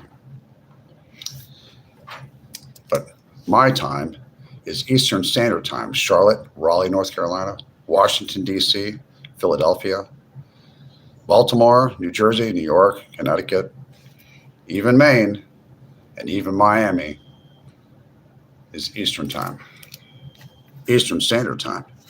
It's called Eastern Standard Time. There's other Eastern times on the other side of the planet. Baltimore, that's where your grandfather's bar was. Well, I have an aunt that's from Baltimore, and there's some nice places still in Baltimore. There's Fells Point, Little Italy. That's still nice.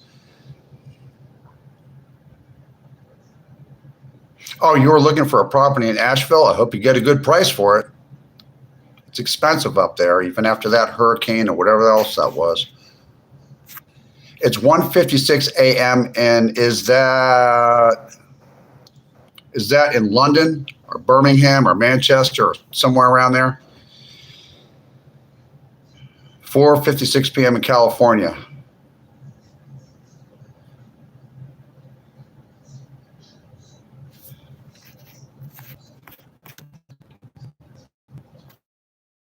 I gotta get to fix that. I get this and that, these two.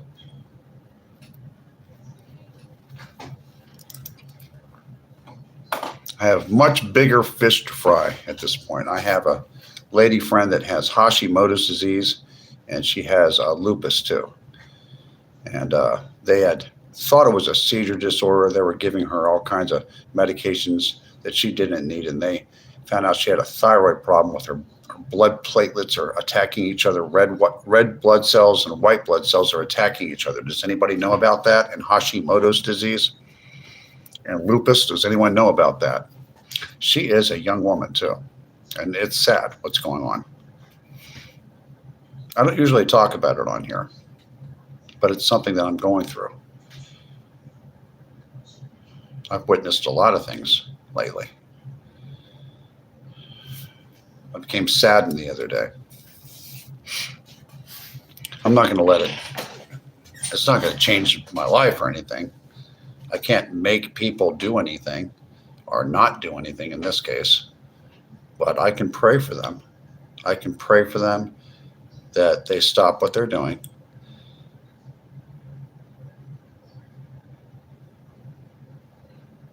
Forever.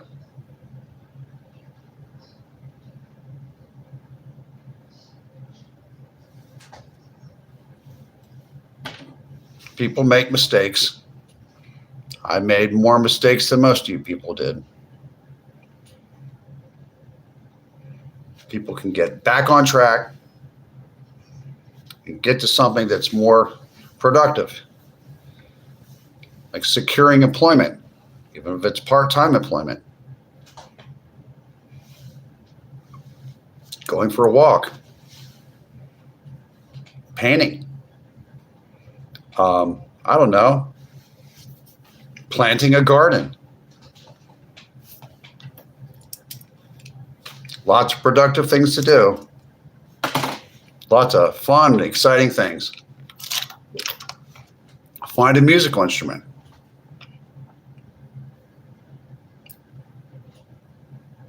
Start oil painting again. Did I say again?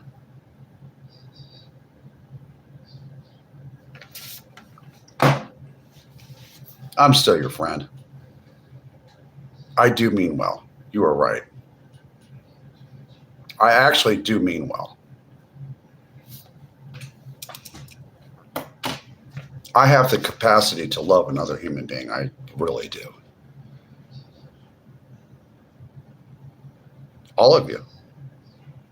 I think you folks are great for coming and talking to me on this stream. What else am I going to do on my Saturday nights?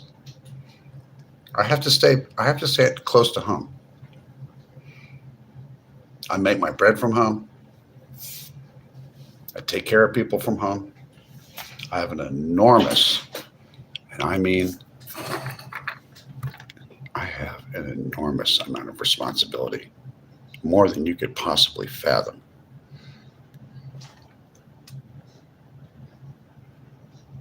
No margin for error here.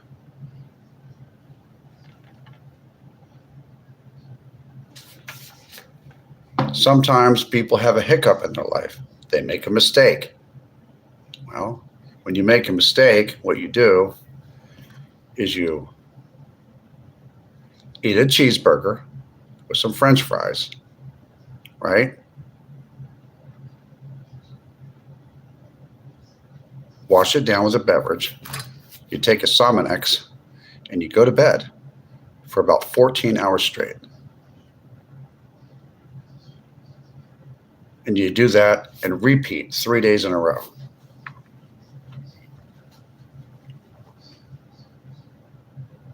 And you get all detoxed. And when your head clears, the next thing you do is you get on your hands and your knees and you read John 3:16 out of the King James Version of the Bible.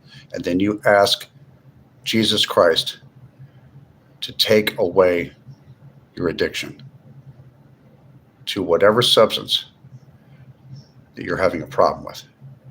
And he will take it away, just like he took that craving away from me in 2007. He will take it away just like that.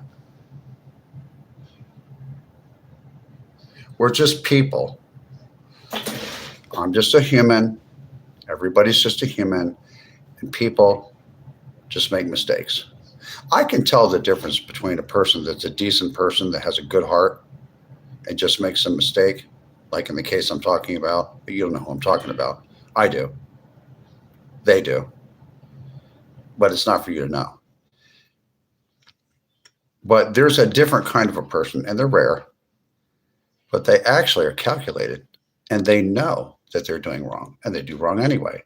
Those people are called, well, there's a vague term being thrown away and called, I don't like to use this term, called narcissist, but there are actual narcissists. There's sociopaths, psychopaths, people like that, people that have a look of glee in their eye after hurting someone or lying to somebody or deceiving them. There's some people like that. But most of us are not like that. The vast majority of human beings, they're just imperfect, and sometimes they make mistakes.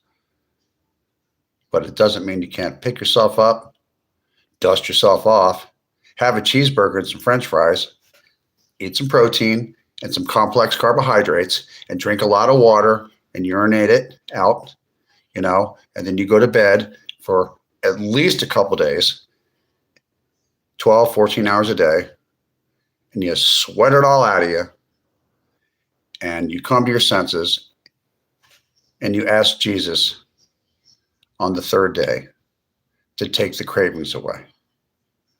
It'll work. If you really mean it deep down inside here, do it for yourself. Do it for yourself.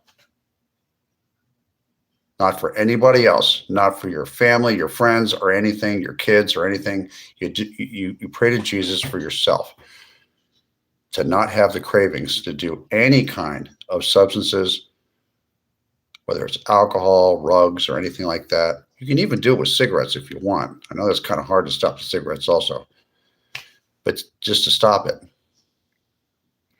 And then it's like magic, but it's not magic.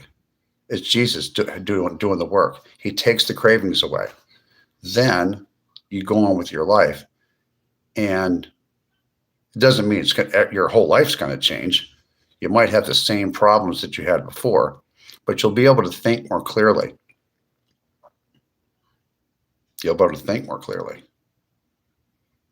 Believe you me, I know how hard it is to stop using substances. I know. By personal experience, it's not a joke. And by the way, just to let America know, this is for the Americans, because I love my country. I love Jesus first, but I also do care about my country. I care about America, the United States of America. I do. I really do. And the people that inhabit it. We need to stop this. We need to stop destroying ourselves. We need to look at things right in the eye and deal with life on life's terms. You do that, and it might be tough now, but you will really thank me in the morning for taking that advice. Deal with life on life's terms. Remember to ask Jesus for help, everybody, no matter what your problem is. You know, sometimes people, and people will fail you. And I mean not just making a mistake, they will fail you because we're imperfect. But Jesus Christ will never fail you. I learned that. Jesus Christ saved my life when I asked him to. I got a second chance at life. I can't even believe I'm alive sometimes. I'm a walking miracle. 19 years of sobriety off of coke and alcohol. And I used to be running and gunning in Los Angeles, California. All parts of it. North, west, east, south, down in Compton and Long Beach and all those places. Man, and I used to work too. And I paid my bills. I worked, made a bunch of money. Some of it I blew. But I figured out a way to stop for 19 years. I must be doing something right, and it's not all me. I owe it all to the power of Jesus Christ, my Lord and Savior.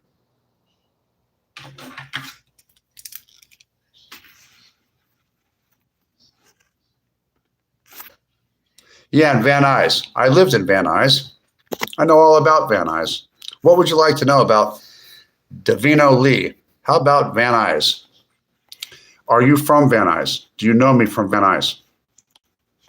That's a neighborhood in Los Angeles, in the northern part of Los Angeles, which is known as the San Fernando Valley.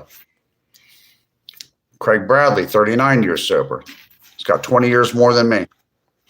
Did you know that Narcotics Anonymous started in the late 1950s in the Van Nuys neighborhood of Los Angeles, California? I wonder why.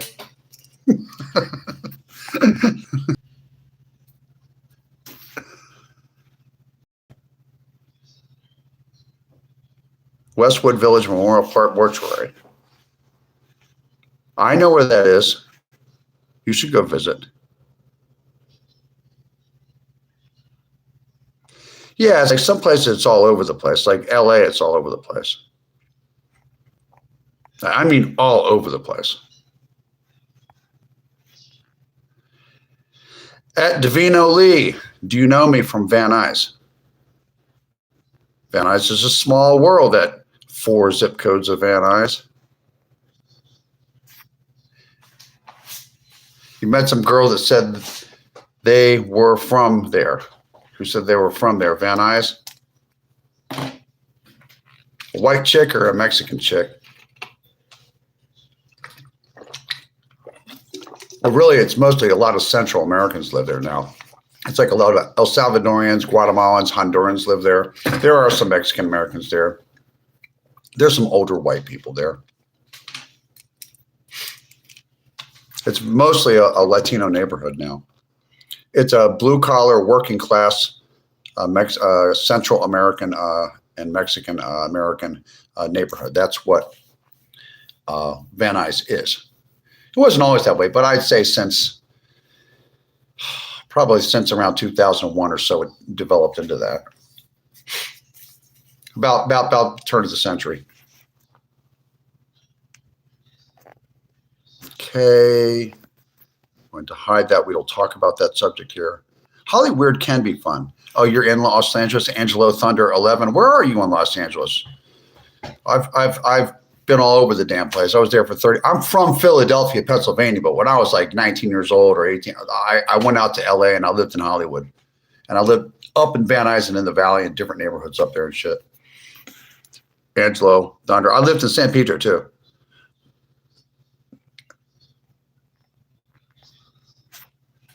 I remember MacArthur Park back in like the late 80s and stuff when it was different. It was worse. It was worse than it is now. Remember? A white chick named Rachel.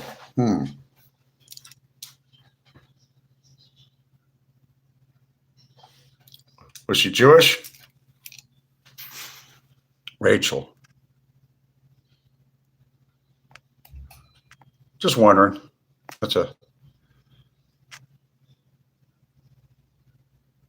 Parts of Los Angeles were violent in the late 80s and 90s. It wasn't the whole city. It wasn't the San Fernando Valley. It wasn't West Los Angeles. It wasn't Hancock Park. It wasn't really Northeast Los Angeles. It was really just South Central, East Los Angeles, and parts of Hollywood, like East Hollywood and around MacArthur Park. The neighborhoods that are adjacent to downtown were kind of rough, but not all over. Now it's just sad looking with boarded up buildings. There's not as many gangs in Los Angeles as there used to be. Remember the movie Gleaming the Cube? That's how I pictured Gally. Really? Pretty sure her people were. Oh, okay. Because her name was Rachel. There's a lot of Jewish girls named Rachel. Not all, but I'm just saying that I was wondering if she's Jewish. There's a large Persian and European Jewish population in Los Angeles, in the San Fernando Valley, in the along Ventura Boulevard, and out West Hills, and also over in Fairfax. Fairfax district of Los Angeles is the largest concentration. It's the largest Jewish community west of the Mississippi. And I used to live around there too. I used to live in South Robertson, which is a neighborhood. I lived there for about 2 years. I lived in South Robertson, just south of Beverly Hills, around there. It's a really nice little enclave there. I know where La Puente is. Glendora. Glendora is really nice. I used to have a racetrack in Azusa. You were raised in Arizona, but my mom grew up in Glendora. Glendora is a beautiful city.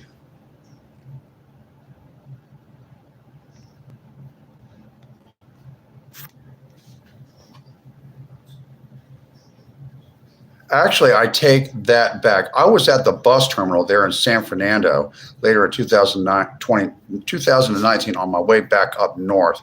San Fernando does have a little, wait a minute.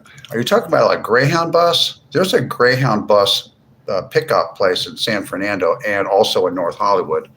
And then they moved the downtown one, and it's over in it's where Union Station is now. They took they had the old Greyhound bus station, and then they moved it out to the Arts District near the river, and then they closed that one down because there's too many problems, and they put it near Union Station, the Greyhound bus station. So all of the Greyhound buses in downtown pick people up at the Union Station, but they still have, I think they have a Greyhound bus station in Long Beach. They have one in San Fernando and one in North Hollywood on Magnolia Street. In my family, my distant family, going way back generations, there are some Jewish people in my family.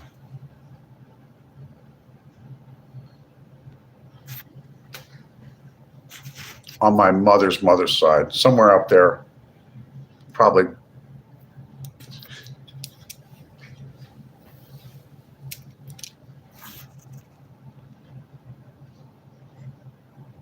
I grew up in I grew up in a community that had a lot of Jewish people in it in my high school years in Cherry Hill, New Jersey. And I lived in Van Nuys, but I also lived in a place called Tarzana, which has a large Jewish community. So I have a lot of friends that are Jewish.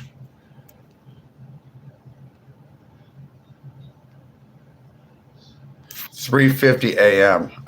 There's some places where they got these earthquakes, like out of Riverside, they got these earthquakes out there, like Glendora, Chino Hills out there. Shalom.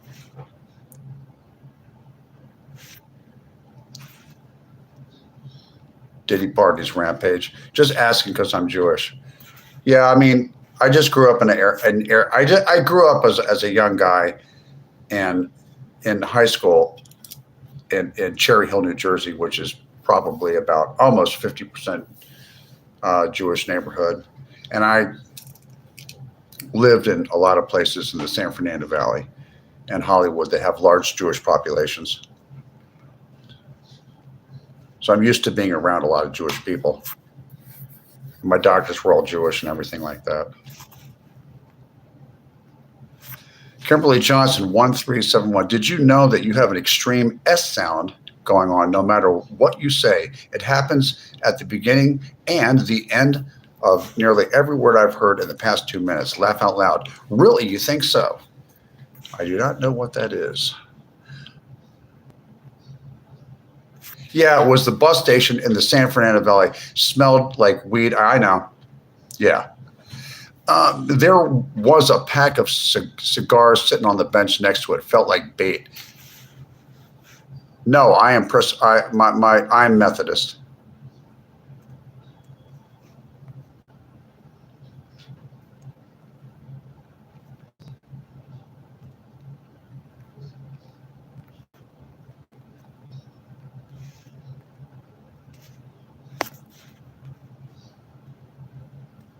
No anti-Semitism in my chat.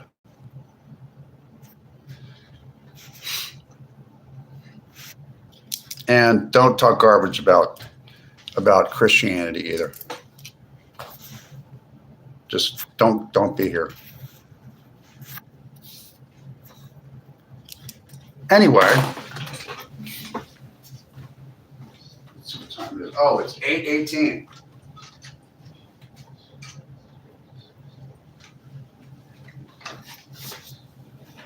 We're going to take a little walk. We're going to see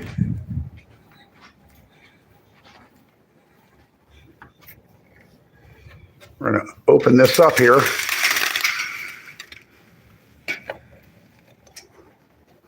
Ah, a spider. I'm going to have to get rid of him.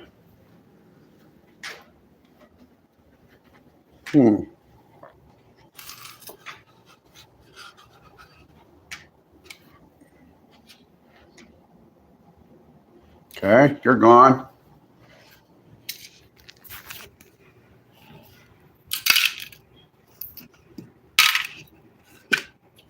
It's not that many people on. Usually after I get done here, I go to TikTok and I watch people on their TikTok channels. But there's not a lot of people on TikTok anymore, so they're not doing that well. People are all coming over here to YouTube. Yes, they are. And anyway, we're going to turn some lights on here.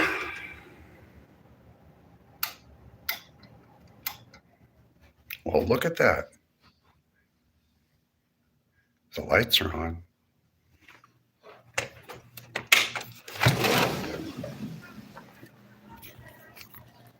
Let's see what's going on out here. Oh, I think there's an owl in that tree right there. See this tree? In that tree right there is an owl. Yes. He makes a lot of noise. He comes out about 2 o'clock in the morning. And here we go. See that? I need to put pots out here and plant some lilies. Maybe will grow here. Who knows? Some flowers. We're going to see what we're going to, maybe some mint.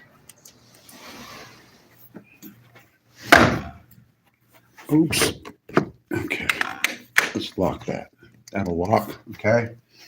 And I'm going to look at some pictures. What kind of pictures do we have today? Oh, my Snoopy snow globe. He's still here.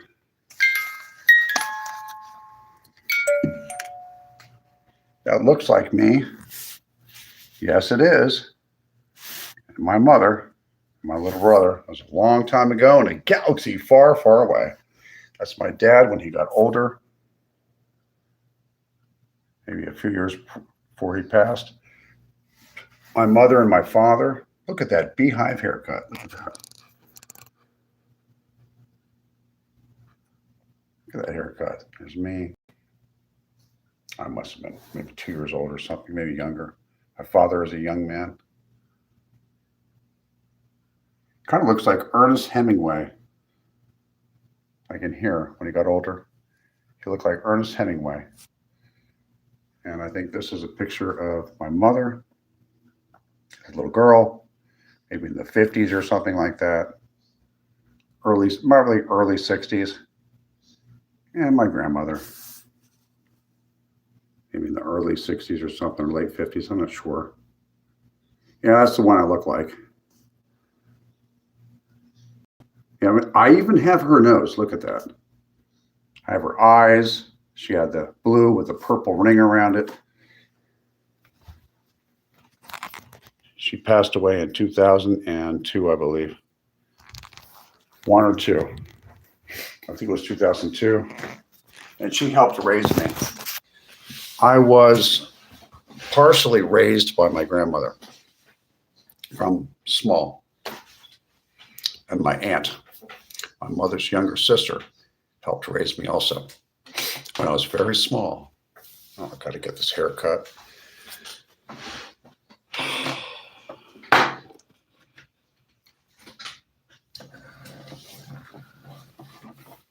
Let's see who's in here. Thank you. Leave me SS Jacks 2048. Thank you. Fields in the first picture.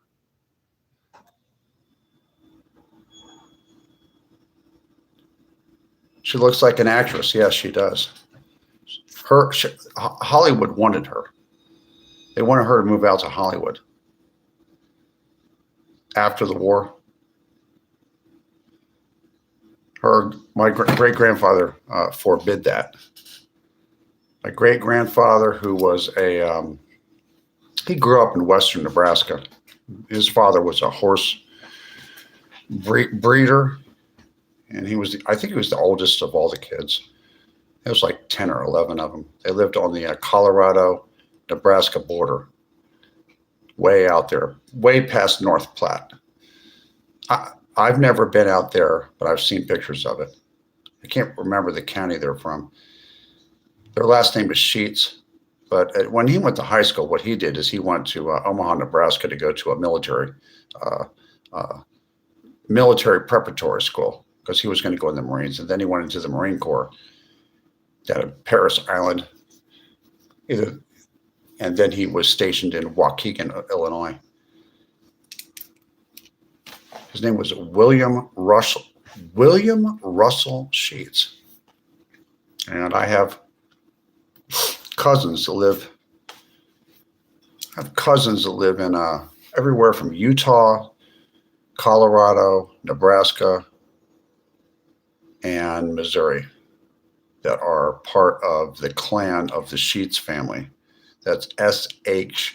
It used to have a Z on it. They're German, but they Americanized the last name, turned it to an S. My grandfather ended up leaving and ended up eventually getting a job as a police officer in Washington, D.C. at the Capitol, in Georgetown University, after all the wars were over and everything like that. But actually, back in the 40s, they called him up. They called him up to duty during World War II. They called him back to go back to Waukegan, Illinois, to be a drill sergeant.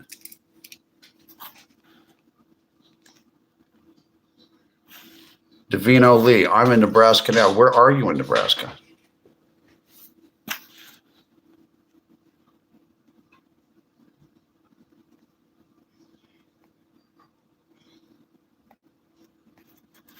It's a state I've never been to. I've never been to Iowa or Nebraska or South Dakota.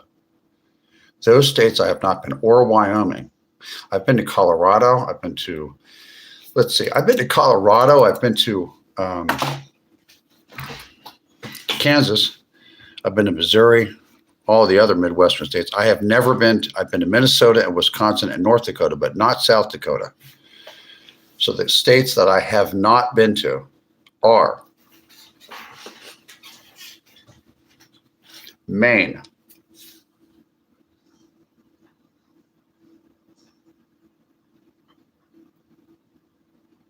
Nebraska, Maine, Nebraska, Iowa, South Dakota,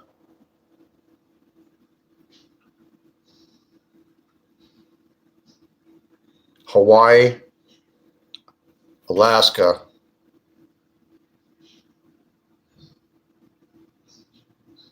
Kentucky,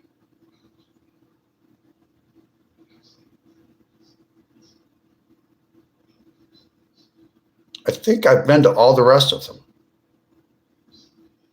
That's the only 7 states I've not been to. At least went through them. Like usually if you're driving across country, you go through Missouri, St. Louis, Kansas City, Kansas. You go through, let's see,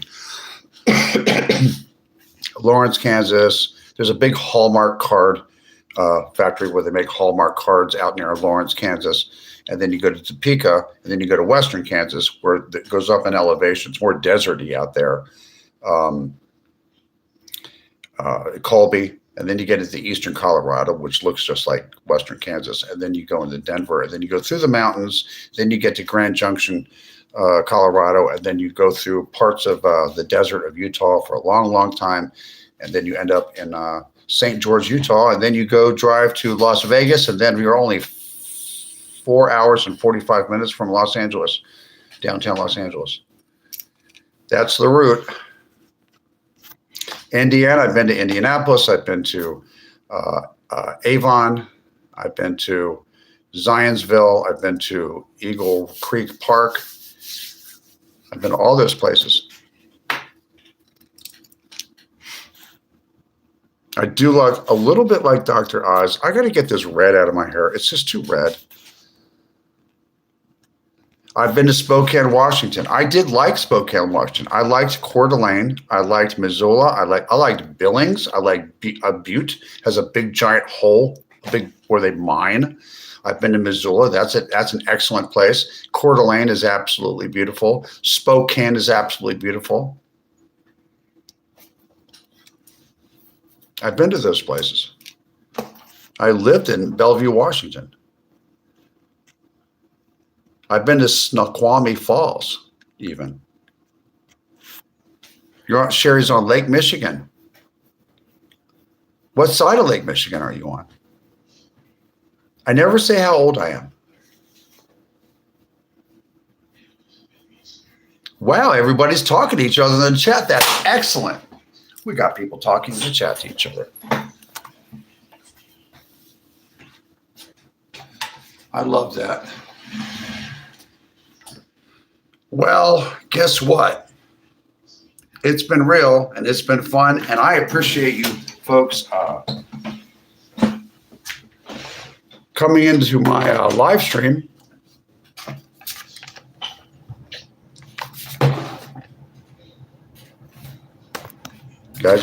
Folks are beautiful.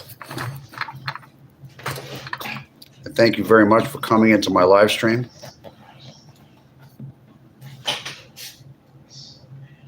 Thank you for hitting the subscribe button.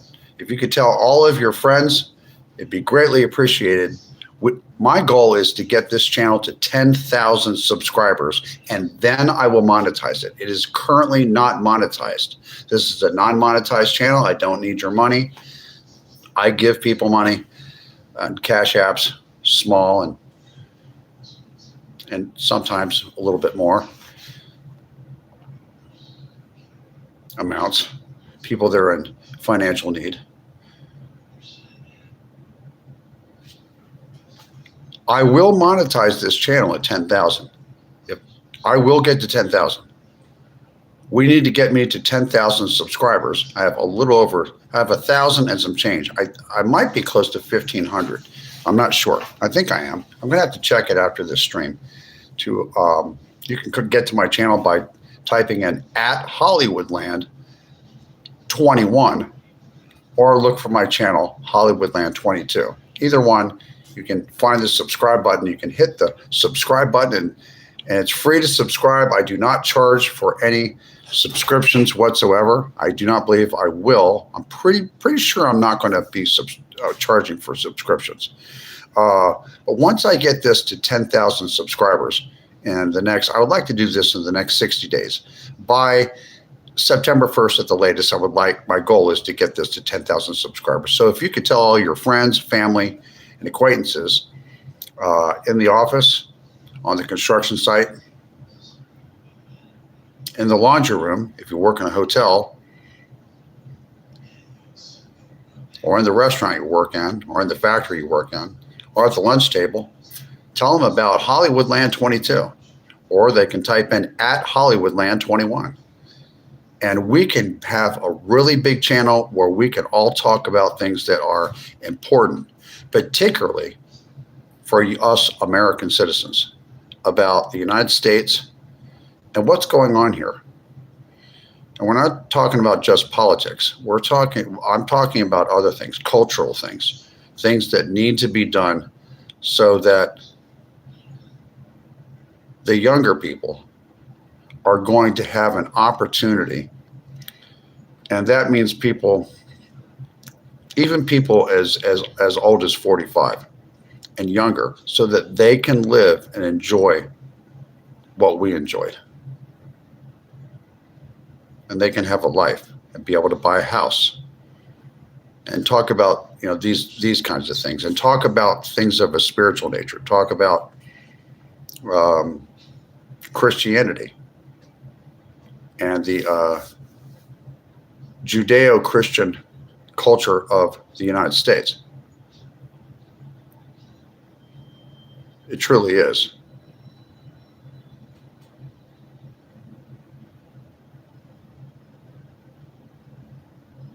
The pursuit of happiness. Happiness is not guaranteed. We live in a nation where we have the right to pursue happiness, which I never quite understood, because happiness is really just a gift from God. Well, joy, moments of joy are a gift from God. But you can pursue happiness. Money is just something that is a tool. We live in the money system. I'm not an idolater. I can assure you and everybody watching that having money has never made me happy. Other things have, and I've got some moments of joy that were given to me by the Lord. They were free gifts.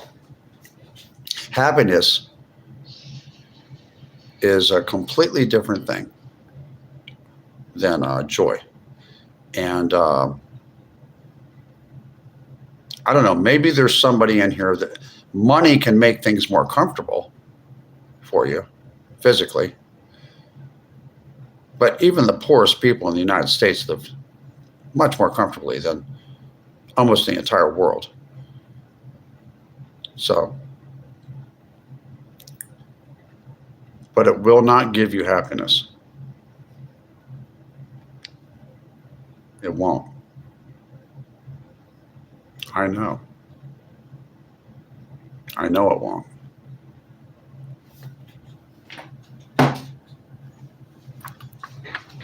Remember, everybody, that love is a verb. Love is an action word.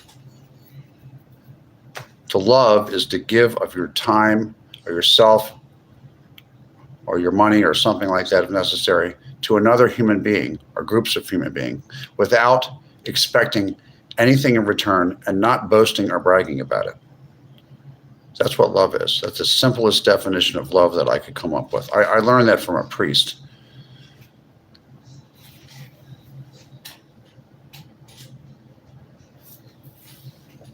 And I am going to get this haircut a little bit. Maybe color it. It's turning into this copper colored whatever this is. It looks like it's a copper pipe or something like that. I'm not digging it. I'm not really into it.